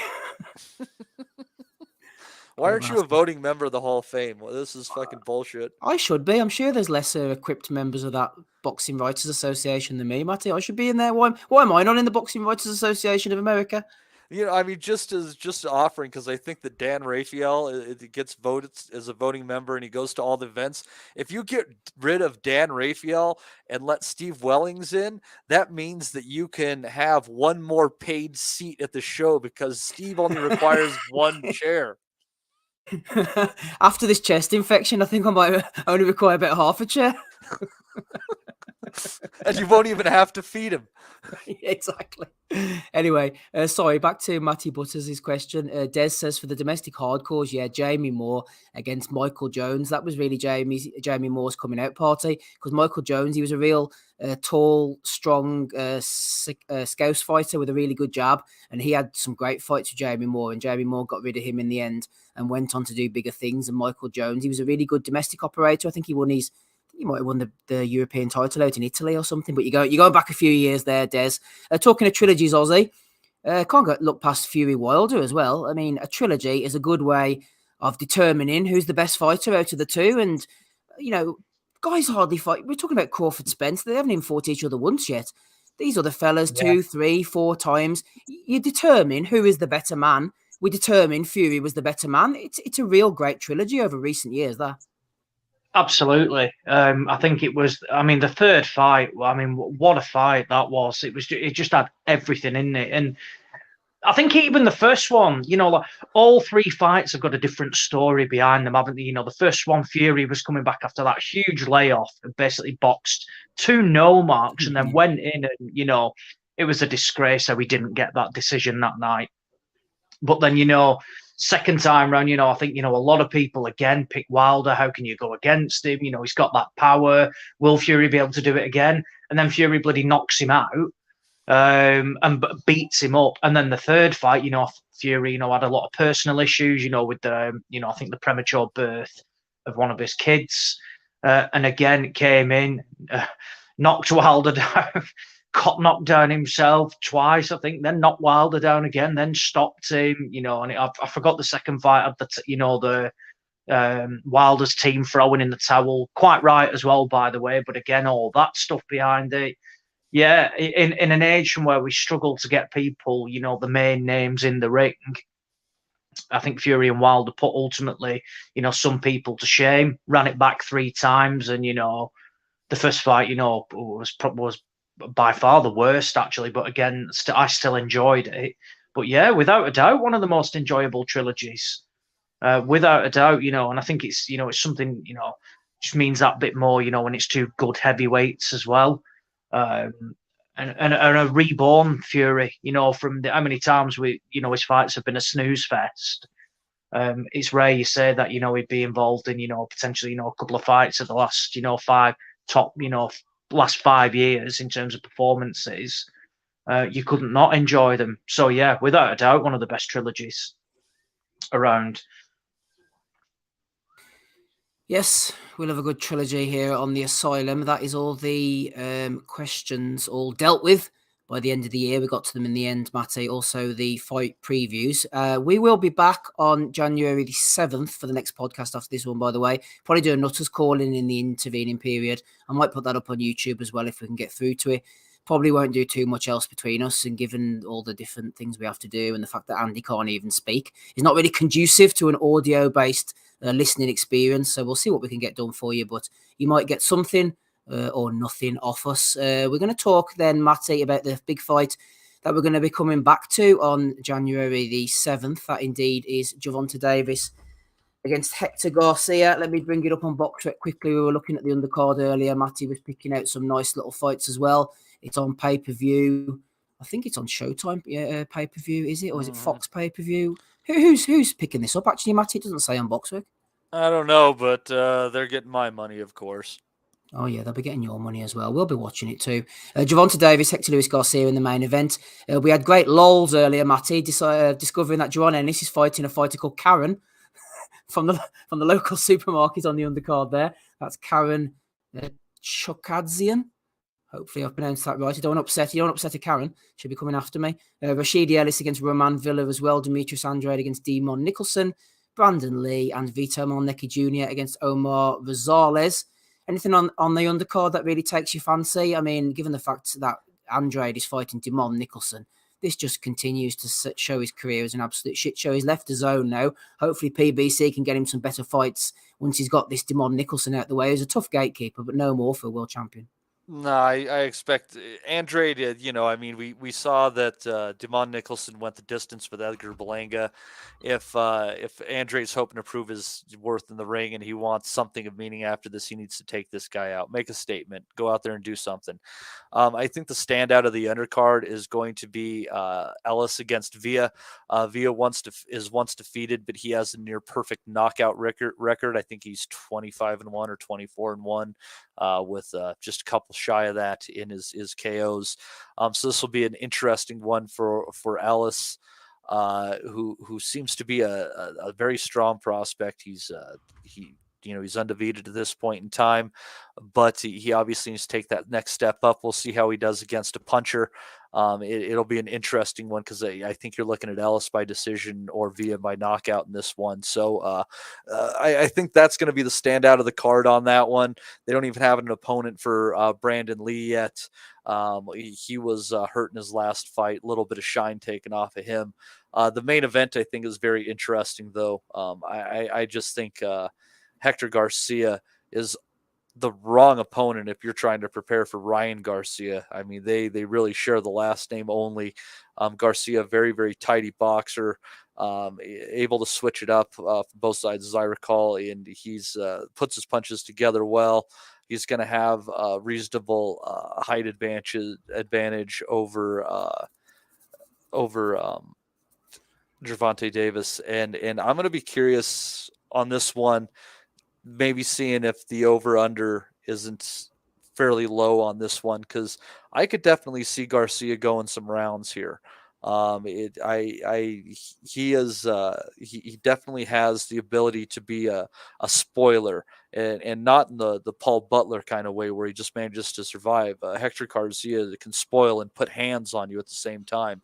So this is an interesting fight, and I mean, as much as I think it's a strategic error, a fair play to Davis for adding another capable name to his resume. Who knows where Hector Garcia goes from here, but I think we've all seen his worth in the ring at this point in time, and those of us that pay attention to the sport know that this is not a walkover opponent for Davis, and if he manages to end this one in just a handful of rounds, that is definitely a statement. I think I just hope that Gervonta Davis's biggest opponent, Matty, isn't just going to be himself or his circumstances, because he has these couple of quite dangerous court cases coming up where there's a serious potential that he could be doing a bit of jail time. This situation over him running over this woman or whatever, I don't really know what happened, but I know it's not nice. And also the fact he's leaving Floyd, he's beefing with Ellaby all the time. So far, he's been punch perfect in the ring and he hasn't let him affect him. But the fact they're getting him out so early and pushing towards the Garcia fight, it almost feels a bit rushed, like they're trying to get something in, trying to get some money off him maybe. That could be the cynical side of me, but I hope that's not the case, in that he might disappear off somewhere, because this is his peak, this is his prime. Honestly, Garcia fighting fighting the best in the ring now, not frigging fighting people off in the showers of Baltimore State Penitentiary. Yeah, Tank is a real puncher, and he's an incredibly skillful guy too. He's a rare combination, and hopefully we don't have him wasting his career just fucking around in court and serving time in county here and there, because this is a guy who seems very willing to get in the ring at least a couple of times a year, which is more than we can ask of a lot of people for some fucking reason. And there's just so many exceptional opponents at 135 and 140 pounds, and even a couple of people from 130 who might be stepping up. I would love to see Tank against Shakur Stevenson. I would love to see Tank against Devin Haney and Lomachenko. I'd love to see him against some of the guys that are rocking around 140 pounds still. And he fights well with every one of them. He's a pound for pound fighter, and hopefully, he doesn't do Adrian Broner type shit and find himself wondering what a career he could have had, rather than the arrest record that he has. Ozzy, we were discussing this fight last week or the week before, and just it is a bit of a strange one, given the way Garcia's come out of nowhere, beat Colbert, beat Gutierrez. He seems like a bit of a flyer, he's on a good run. But these old savvy people like Tom Brown and Leonard Ellaby, Floyd, they have an eye for a fighter. And if Davis comes out and bangs Garcia out in 5 or 6 rounds, all of a sudden, we see something like he's maybe can't get out of the way of a left hand, or Davis is just far too fast for him, or he just punches too hard, and it all becomes so clear. It's almost as if they've maybe seen something in him that we haven't yet. Exactly that. And, I think, with all the talk about, a Ryan Garcia fight, this is a fight that presents risk. But yeah, I agree that, the people who are guiding his career are very, switched on, very clued up. And I think that you've nailed it. They've probably seen something that, Garcia, is phased by, particularly, like you say, a left hook, and we'll walk on to one and we'll look at it and think, oh, actually, looking back at a couple of his fights, he was tagged with that. He just managed to weather a storm. The one thing I would say is that, he's had 10 knockouts, but, in his last 3 fights, they've all gone the distance. So, maybe is the power, completely legit? Do they feel like he can't hurt Davis? I'm not so sure. But, yeah, again, it'll be a relatively decent name to have on his record. And, yeah, that should, from all the talks, should set him up for a fight with Ryan Garcia later next year. Yep, if he gets rid of Hector Luis Garcia, then hopefully he'll fight Ryan Garcia in April time on pay-per-view as well. That will be a real good fight to look forward to. Good little schedule on Showtime, actually. They got that one. They got the Showbox card as well. They're advertising last night. And they've got Charlo against Tim Zhu, even though I think Charlo will win that one. I think that's a really engaging, enticing fight, and I'm glad they've taken that as well. So that's something to look forward to. Nice little schedule start to the year, Matty, before we move on to the Bellew of the Weeks from Showtime. Like I mentioned, you got the Showbox card, but especially Charlo Zhu. That's a good, solid starter for the end of January. Yeah, it's a decent start to the year. The only disappointment is that Valdez is already out of his fight against Navarrete, which is supposed to be one of the only decent fucking fights Top Rank's put on in God knows how long. And that was happening early February. And they're fucking around with Lomachenko against Haney because Haney is worried about the timing of Ramadan coming up and that it might not work for Bob and blah, blah, blah. So, boxing giveth and boxing taketh away. But it seems like at least the PBC is there for to deliver to us in our time of need, Steve. It is as well. Absolutely. Thank you, PBC. Right, our time of need moved us on to the Bellew of the Weeks for episode 504. Ozzy's still here. So is Matty, so is Steve. It's 9:30. No sign of rapping Rob Kelly, unfortunately. I know he is out enjoying himself tonight, Rob, so have a good one there, sir. Andy can't make it, unfortunately. They're literally dying. Hopefully he'll be back for 2023 on the 7th of January. Let's find something to play us in. We haven't played our team with anything for a while. It took me quite a while to put this one together. So let's have a listen to AJ melting down in the Ukraine, lest you forget. This is a proper man in, you know what I mean? Proper man who don't talk shit, don't tell lies. He gives everybody his time. Give him a round of applause as our heavyweight champion of the world. Woo! Nice work from Joshua. I'm not a 12-round fighter. Look at me. I'm a new breed of heavyweights. All them heavyweights, Mike Tyson, Sonny Liston, Jack Dempsey. Oh, yeah, you don't throw combinations like Rocky Marciano. Because I ain't fucking 14 stone, that's why. I'm 18 stone, I'm heavy. You're a troll. You know the word troll? Do you know what that means? Like a troll is just a fucking complete and utter low-life scumbag. It's a troll. So what? You don't have to say anything to the trolls. Hard work. This guy here is a phenomenal talent. We're going to cheer for him 3 times. Well, how many belts you got now, bro? 5. Hip, hip! Hip, hip! Hip, hip! Hip, hip! Hip, hip! And as I said, I was studying Ukraine, and all the champions that have come from your amazing country, but I've never been there. But at the same time, what's happening there is, I don't know what's happening, but it's not nice at the end of the day. I've seen it with Lomachenko in his second fight against Orlando. There was unrest in Ukraine, right or wrong. There was issues in Ukraine in your second fight. There was civil war. Vitaly Klitschko, when he faced Danny Williams, civil unrest. Get behind AJ to win this weekend. He's a great man. He's done so much for the sport. He's inspired so many. As Bellew said, you know, he paved the way, AJ, for fights for Bellew, like against Usyk and against David Hay, and for him to have that kind of platform. Usyk as a champion, please raise your hand. Under them circumstances, he managed to become champion. Champ, champ! Champ, champ! Champ, champ! And I just want to say, Bismillah.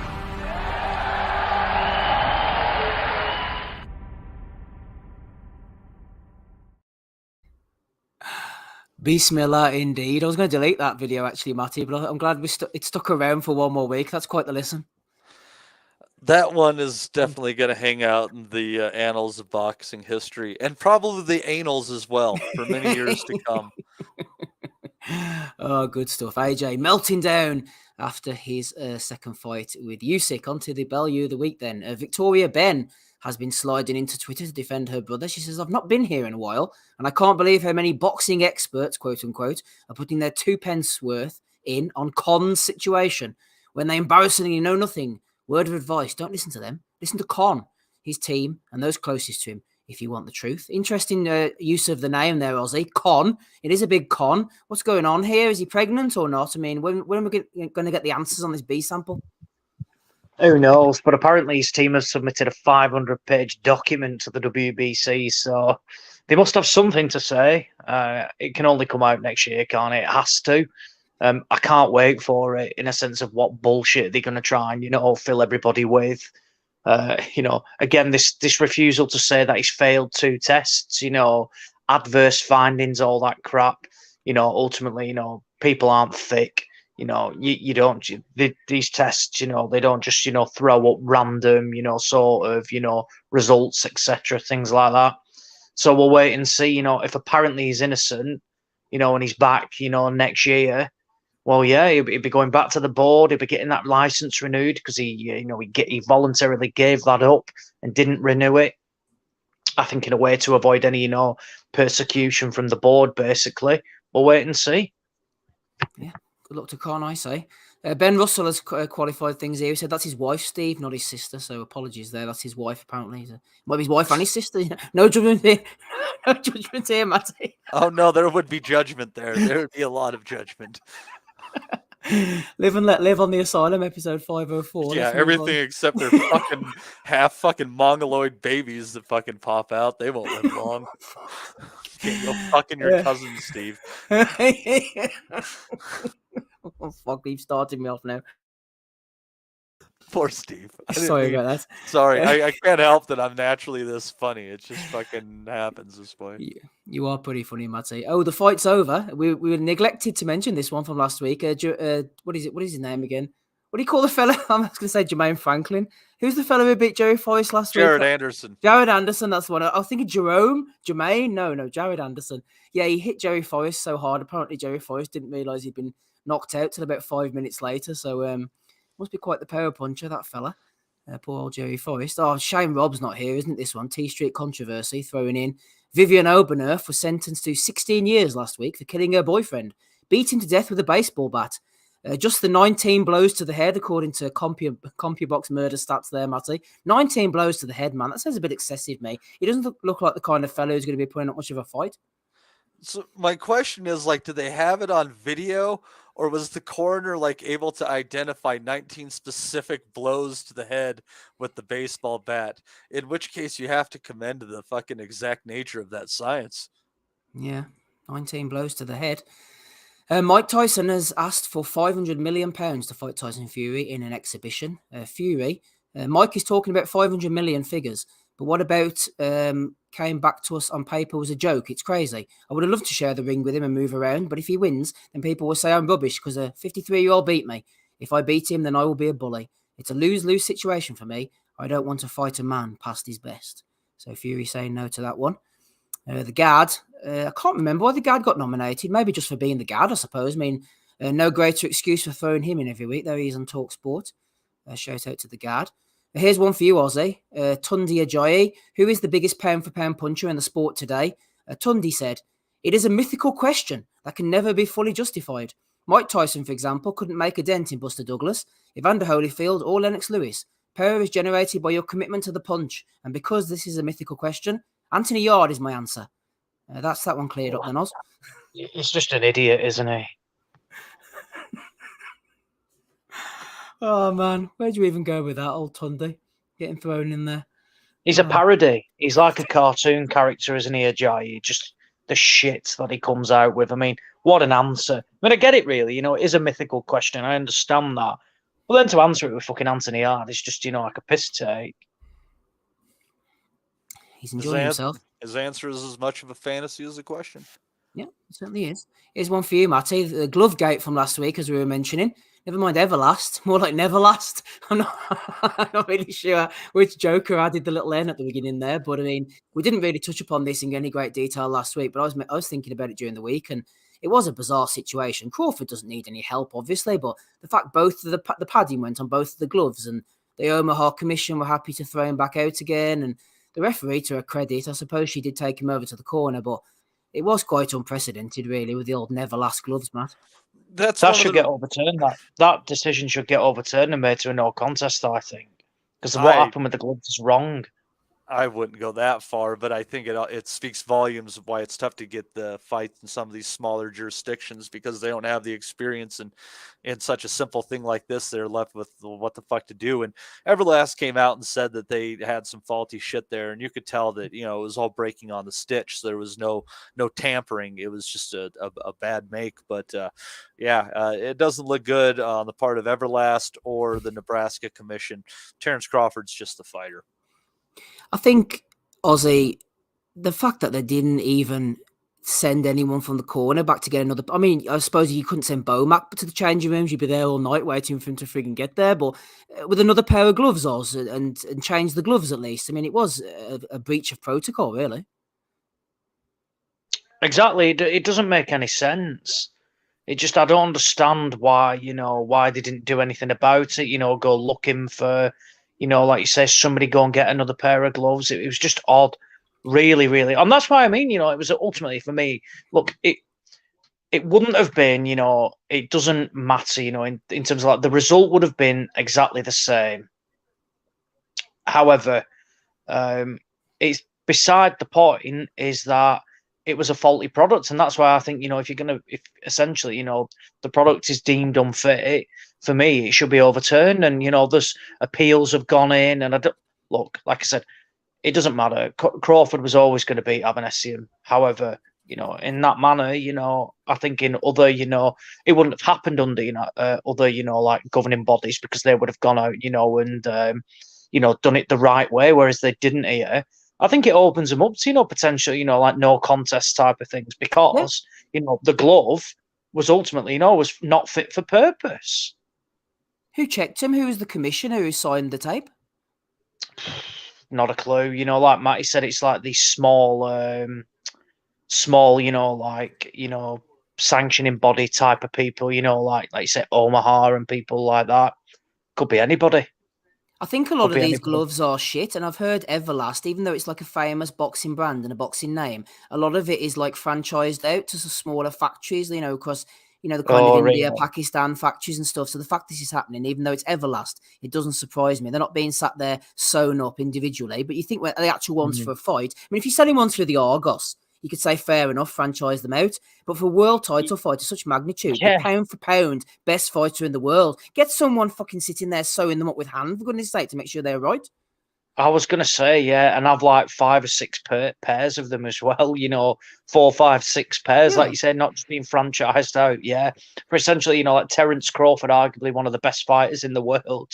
And he's just getting, just like you say, subcontracted gloves that are coming out to him. And again, have just been absolute trash. The fact Everlast had to come out and say something is quite damning of that, mate, to be honest. Mm-hmm. So, I don't think we've heard the last of this. Do I think we'll see a rematch? No. Would a no contest, surprise me? Yeah, it would. But could it happen? Absolutely, yeah. It might well do. Just when you think you're getting out of here by 10 o'clock, rapping Rob Kelly slides into the corner. That's me, Mrs. Foss. You have to fucking keep me talking here for the last half hour about fucking people I don't know and all the people I work. I haven't a fucking job. What's going on? And that's her fault I'm on late. So I say sorry to the lads, though, because the boys want to get out of here for 10 o'clock. She's sticking her fingers up at the pod, ladies and gentlemen. Everybody's getting the big middle finger. Oh, go and close the door. Sorry. Boxing Asylum sponsorship on the ship on the shorts now, Rob, for Mrs. Kelly when she makes that debut. He's giving up that pipe dream, I think. Oh, no. Don't tell me it's true. grand opening, grand closing. That was. Oh, for fuck's sake. Well, don't make the pod responsible for 3 divorces, Rob. 2 is enough. Listen, it's early doors. Fucking, if I get divorced, it definitely won't be the fucking pod. That's the cause of it anyway. He's doing a good enough job on his own. Well done, Rob. What's happening anyway? What you up to? To the football and that, I was supposed to go out, but it's pissing rain, so I can't be bothered having a few cans here. I was trying my best to get on early, but of course I have to hear about like fucking people's days at work and shit like that. You know what I mean? Fucking hell. Saw a good bit of fights over the weekend, but I say we're in Belly of the Week territory, are we? And I don't think any of the fights were like fucking super exciting. Billam-Smith with a good knockout, under a bit of duress, on a good trajectory. Yeah. Probably one of the kind of unlikely domestic fighters that will be knocking on the door now for world level shortly, I'd say, in 2023. What else was there? There was Frank Martin. Can we get rid of that guy? Is he another fucking Muhammad Ali offshoot, this guy? Or is it that he was fighting with the fucking someone on Twitter said he looked like Will Smith playing Ali. Yeah. That can go, man. I like, I'm glad fucking Frank Martin fucking got the job done there. What else happened? Because I saw all the fights. Oh yeah, Inoue fucking disappointing that Inoue didn't get the win earlier, but Butler had a more negative approach than fucking Aberdeen against Celtic yesterday, 9 behind the ball. You know what I mean? So it's hard to do anything with that kind of fucking opposition. And was there a women's fight? Caroline Dubois looked good, and your man James First with the upsets. And someone on the pod called that last week. Me. Yeah. Well, even the sun shines on the dog's ass some days. You know what I mean? The prediction. Steve has closed out the prediction league, Rob. And if you would have picked Jimmy First, it would have still been going. So fuck it. Anyways, James first to last. I heard it was controversial. Anyway, he was spitting the gum shield out, and that wasn't he? So yeah, fucking let's just do better the week we get out of here and see you next year. Well said, rapping Rob Kelly. Couldn't agree more. On to the next one. DAZN Boxing. On the world title hunt in 2023, the baby-faced assassin, BV, jumps in. The baby. Brutalmente, Matty. That's not nicely done, poor Shannon Courtney there. It's not that bad. Jesus, fuck. What is the picture down at the bottom? I can't tell if it's like a monkey or if it's like one of them deformed kids the Christian charities try to get you to send monies for. It's not cool. Not cool. I'll tell you what else not cool, Matty. This fight was called off. Lucas Brown against Manuel Char. Some promotional irregularities. They said we'll never be working with this promoter again and kick them all out of Dubai. Well, the Nutters. But I thought iconic promotions were fucking. I thought iconic promotions were going to put Manny Char back on the fucking map. Wasn't that what he said in his big fucking? Back to his throne. Back to his throne, Rob. That paragraph that he wrote looked like one of them fucking paragraphs that Shane Mosley writes when he breaks up with his new girlfriend. It's a bit like that. The Nutters were get the commission to sanction our love once again. Hey. There's Conor Benn. We mentioned him earlier, and his wife was sticking up for him. He's absolutely innocent. What else have we got here? Why is this amusing to us? He's decked out in ebony gear, isn't he? It's Ebbs gear. Yeah, it's Stacey Smith from the Ebbs Appreciation Society. No, this isn't Stacey Smith. This is another one of the weirdos which fucking obsessed with her. Yeah, this guy's a Leeds fan and he's literally obsessed with Ebony Bridges. But yeah, honestly, mate, they're just on another planet. These people who obsess over bridges. They're quite, Yeah, that's it. Yeah, Ben Russell, Gaz, Keir Davis. Yeah, he needs a fucking warning attached to him because he's a dangerous character. Do you know who we should get one of those hats? Do you know who'd love one of those hats and hoodies for Christmas? Smitho. Go on. Absolutely love that he would, wouldn't he? Smitho's the fucking head of the Ebony Bridges Appreciation Society. Yeah, he would. Yeah, we should treat him. We should treat him. We're gonna do it. Yeah, we'll do that for him. I bet you roughly half of the people who have bought one of those hoodies has a rape dungeon.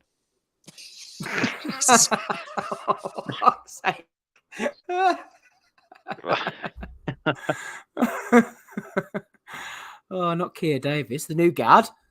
Garcia Davis. All right, anyway, let's move on. What have we got here? One round, they said we would last. He lasted 11. Congratulations, Paul Butler. You've got a medal. Done No, well. they said you'd win one round, Paul. Someone threw this into me earlier. Numbers. Ellie Setback said Kambosos may be the weakest champion in history. Can't find a close second.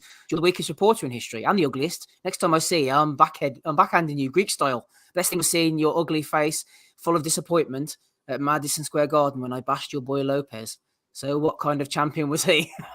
Good man, ferocious. Like I tell you what, for Kambosos, for as fucking disappointing as his two fights were Haney, or his two efforts against Haney were, he's fucking unbelievable online, isn't he? Yeah. Isn't he giving it to the guy that was a bit heavy a few weeks ago? He lets the insults go quicker than the combinations. He does. Yeah, exactly. You know, I'll tell you what, not to get into serious territory, but Kambosos against Liam Perro is a decent fight. I'd watch that. Yeah, Matty calling for it. Eddie Hearn has stated that the December 3rd trilogy fight between Tyson Fury and Derek Chisora did less than 300,000 buys on BT Sport box office. Well, I suppose Eddie would know, with him not working with either Fury or Chisora and not being on BT Sport box office. I always thought Eddie did a lot of his good work when he was on Sky. Eddie did a lot of his good work on Sky, and now that he's on DAZN, I hear he's behind Sky a lot. So evening, Ed.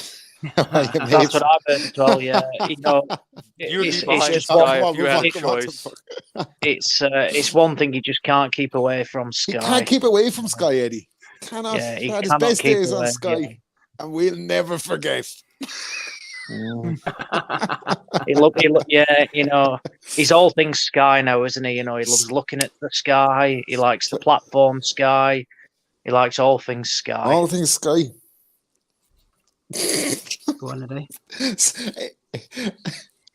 The Sky could almost come tumbling down for him anytime. I mean, there was a. Think Cal Brooks going to get on Sky? No chance.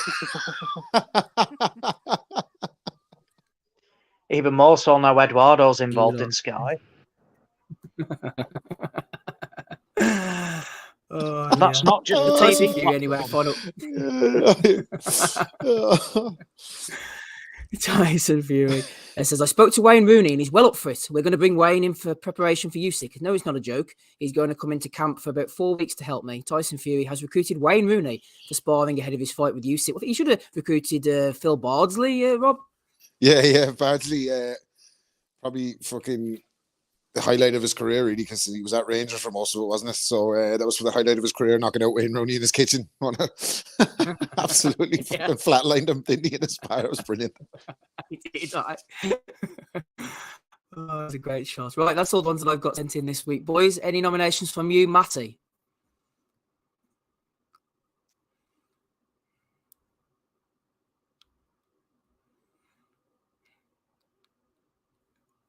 Matty, any nominations?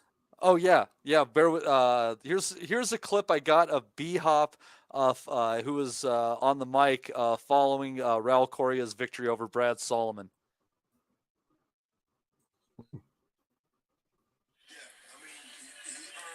For us to watch and the fans to watch him again, and then watch him again, and watch him grow into a world champion. So, to me, he earned the attention to get the next attention as time go on in his career, continue to move forward. But that's a good way for everyone that's watching to start off Golden Boy Fight Night. That's the way to do it. Let's hear more from him. Fucking hell. That's that fucking 12 rounds against Kovalev coming back to haunt him. I'm telling you, man. The late, great Nazim used to have a phrase that said, swim without getting wet. Well, Bernard is speaking without talking there. It's fucking amazing what he's doing. Good nomination there. Anything else from you, Matty? Apart from B-Hop? No, that's what I can offer this week. That's a good offering nonetheless. Ozzy, anything from you, please? No, annoyingly, somebody else not nominated my the Lucas Brown Manuel Char situation, which is just a complete shambles. And for Dubai to ban you from promoting over there, where it seems anybody can, I'd love to know what he's done wrong. Yeah. I feel for Lucas Will the Brown, money actually. leave? This is the second time this has happened to Lucas Brown, from when he should have been fighting Tom Little over here years ago.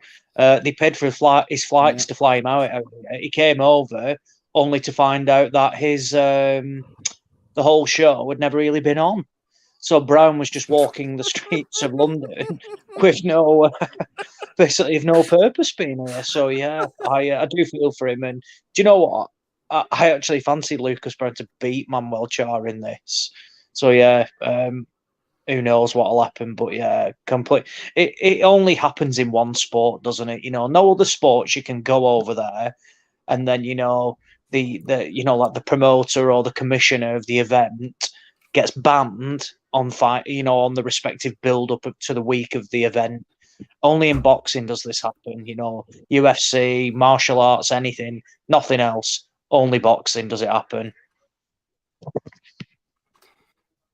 Only in boxing, giving us something to talk about on the Belly of the Week, episode 504. Rob, any nominations from you, please? Yeah, I've one for Oz's big mate, Michael Benson. He put up a tweet tonight with footage of Julius Francis getting into it with a guy who was confronting him at Box Park, Wembley. So I put up a little bit of response to it. Actually, I just said to your Captain Current Affairs, fucking tons of likes. That's though, isn't it? This happened like fucking 6 months ago. Yeah, didn't he iron out someone? Yeah, it was ages ago. Mm-hmm. Yeah, it's like 6-8 months ago or something. And Benson put it up tonight. Say former Mike Tyson opponent Julius Francis. So he has his finger on the pulse there as usual, Benson. And there was Ed. Ed has turned on the Gad, hasn't he? They're not friends anymore. He has, yeah, I saw that. Yeah, Davis has done an interview responding to him saying, "I've no problem with Hearn," but the Gad, he was highly criticised on this podcast, but he's done some good things recently, calling out Edward John Hearn. I think even more so that Gad is very much in Team Ebony's corner, and now Eduardo is venturing over to the other side of Australia with Sky. Who knows? We might see a bit of a bit of a rivalry appearing. But I tell you what was the worst thing about it was Eddie's fucking Eddie was doing an impression of Gad that was suspiciously fucking like mine. It's almost as if he listens to these podcasts, isn't it? Yeah, Ed, evening pal, how are you? But yeah, he said that Garrett was gone weird when he said, "Have you had a shower?" Dillian White. But yeah, so Gad has gone rogue apparently on Matchroom and is one of their biggest critics now, and I'm all for it. So if the Gad wants to come on any night, talk tattoos, phoenixes, showers, he's welcome here always. Dungeons. Big fans of the Gad here.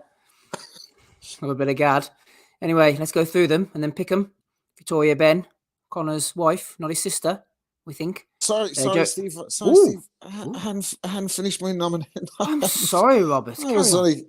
I think that the biggest nomination has to go to the fucking judicial system in Switzerland, who last week sentenced Vivian Obanov to 16 years for allegedly beating him to death with a baseball bat with 19 blows to the head. We did it. Oh yeah, sorry. Well, they're alleging anyway that the reason that she killed him is that she wanted to have another baby, and he didn't react as nicely as he should have to one of the pictures that she sent him. He didn't react because she wanted to have it artificially inserted inside her, whereas I think he was disappointed with that. He was. So, he wanted to watch someone come in her. I was after fucking posting it over and everything, and it fucking cost me a lot on the DHL, so I was wanting a refund anyway. But it's a big miscarriage of justice. Obviously, Vivian Obanov wouldn't do something like that. It's not like she has previous for beating up her old boyfriend or getting a booking for beating up two other individual lads in a nightclub in London either. So obviously they got it all wrong there. But sorry for the late nomination for Obanov. Fine, no problem. I actually feel a bit like, you look at that poor bloke there on that picture, in his wedding suit, she's in that dress. And all you can know is that, later down the line, she's took a fucking baseball bat and caved his head in 18 times. Why 18? Why? I mean, that is a serious assault, that. But yeah, I read it, it amused me that the paper got in touch with her ex-boyfriend to dish the dirt on how he got smacked in the face 4 times when he upset her. So clearly a handy woman. I think it's, it's obviously like, a bunch of steps and a pathway to get there. So like, as far as like the middle ground before it happens, Rob, what do you have to do to get a woman to the point where she wants to hit you 19 times in the head with a baseball bat? Well, you have to get good reflexes. I think that has to be that's the key. You have to work on head movements. You can't just be a static target. You know what I mean? I don't know. Maybe the first one would probably stun you a bit, Rob. To be fair, like you're sitting duck from about 7 onwards, like in Casino, fucking throwing fucking Joe Pesci's brother in the fucking hole in the desert. I don't know. He's already dead. Stop it. I don't know if it's me or the type of people I attract, but they're definitely all after trying to bludgeon Kelly at some stage. My reflexes have always been good, and I have a long reach as well to keep people away, that way. So it wouldn't have happened to me. No. I wouldn't have upset Obanov like that. You know what I mean? This is what he's doing. I don't know. I wouldn't have done. Steve, if you ever wanted to learn the why you really have to polish a shoulder roll defense, it's for baseball bats. I don't think there's anything more effective against baseball bats than getting behind that shoulder. I'd say so. Yeah, maybe some advice for that poor fella there. Well, too late. Yeah. One for chicks with dig, maybe. Anyway, let's go. I'll tell you who wouldn't do something like that. I'll tell you who you'd hope wouldn't do something like that. Sky Nicholson. That would just ruin everything. That'd be terrible. Not Sky. Right, back to the madness. Joe Feist taking 5 minutes to realise that he'd got knocked out. Obanov, as Rob threw in there. Tyson against Fury. The guards for being the guard. Tunde Ajayi for more bullshit. Never Last for the old glove fiasco in Omaha. The babyface assassin. Char against Brown getting called off. Conor Benn. Garcia Davis. Paul Butler and his team. George Ferocious Kambosos going in on Ellie Sekbak. Eddie Hearn talking about pay-per-view numbers, and Tyson Fury enlisting the help of Wayne Rooney. Not the strongest week, Matty, but there's a few there thrown in that might take your fancy. Your B-Hop one, of course, is also getting nominated. Who are you going for here? Episode 504. Oh, I think I have to go with B-Hop's incoherent ramblings. It was a good one to fill in for a week when we didn't have anything from Isaac Lowe. Yeah, that's a good one. B-Hop getting the pick from Matty. I am going Aussie for George Ferocious Kambosos going in on Ellie Sekbak. Anyone going in on Sekbak is a friend of mine. Who are you going for this week? The whole Conor Benn thing, 500-page document, his sister fighting his battles, Ben talking shit about other stuff as well. So, yeah, Conor Benn. Conor Benn getting it for Aussie. The deciding vote is going to go down to you then, Bob, unless you throw something else in, and it's going to be a 4-way tie. Nah, it's got to be Conor Benn for this fucking shit. They haven't concluded any final. There hasn't been any conclusion to any of the cases that are outstanding, but yet he's taken to Instagram to declare his innocence and that everything's okay now. Everybody just fucking move on and forget about it. Like, do you know what I mean? So yeah, it's fucking con job, isn't he? Con job. Congratulations, Conor Benn. You are the Belly of the Week winner for episode 504. Jimmy Yappy is in the chat there. He says, when is the next pod, Steve? The next pod will be on January the 7th. We'll be back just in time to see Gervonta Davis against Hector Luis Garcia. See exactly what went down there. Well, that will Steve, be our next podcast. If they're really looking for something and they're hurting for content, Joe Kennedy and I are going to be coming on at 5:30 Eastern time on Wednesday for the year wrap-up of Chicks with Dig. So we decided on that. I was going to go for Saturday, but I got food poisoning Friday night. So Wednesday it is, and it's going to be me and Joe Kennedy doing the wrap-up for Chicks with Dig. Excellent stuff. There you are, everybody. If you want a bit of extra content, Matty and Joe Sky Kennedy. Nicholson content heavy on that one. Yeah, well, you never know. She might get a mention. She might not. Depends. It's about who you're associated with in this sport, isn't it? And we know she's associated with some big people now, don't we? Speaking of which, sorry, I know I probably got there and it's too late or whatever to cover it, but I thought the interview with Coley was class when he said that like Eddie Hearn is so good that he even had his mother ringing him up after she saw one of the Eddie Hearn interviews to chastise him and ask him what's going on, until he had to bring her to court to show her the papers and the contract and that. Like, so that was pretty good. Anyway, sorry, go ahead. Oh, you're fine, Rob. No problem at all. Yeah, you'll be happy talking about extra content. So Matty's doing the Chicks with Dig thing. We will do a Nutters chat during the Christmas and New Year period as well. Christmas falls on a Sunday, New Year's falls on a Sunday, so it will be the 7th. We'll do a Nutters call with Danny, Joe, and all the boys in the chat as well. I might put that up on the YouTube channel if I can be bothered, and on the SoundCloud as well, so you can have a listen to that too. In the meantime, if you want to join us over there, you are more than welcome. You don't have to, of course. This will always go out every Sunday evening, unfiltered, unhinged. There is a link in the chat there as well if you can't do any super chats. If you want to throw the boys a few pounds, that will be greatly appreciated. Thank you to everyone who has super chatted tonight. We had Ryan Chisholm, who was listening live. It's not often Ryan gets here, but we were glad to have him with us. And David Palmer as well threw in a few pounds as well. Thank you to everyone who supported us and listened in each and every Sunday during the year. Couldn't do it without you. Well, it'd be pretty pointless to do it without them, Matty, wouldn't it, I suppose? If we just sat here and talked shite every Sunday evening and nobody listened. It'd be a bit embarrassing there, I suppose, Matt, wouldn't it? Yeah, I imagine so, but I could also see a universe where we just talk shit to each other as well. I don't think it's that far off the beaten path. I could as well. Thank you very much, Matty. Pod Asylum. Pod Asylum, stuck in the asylum, banging our heads up the cells.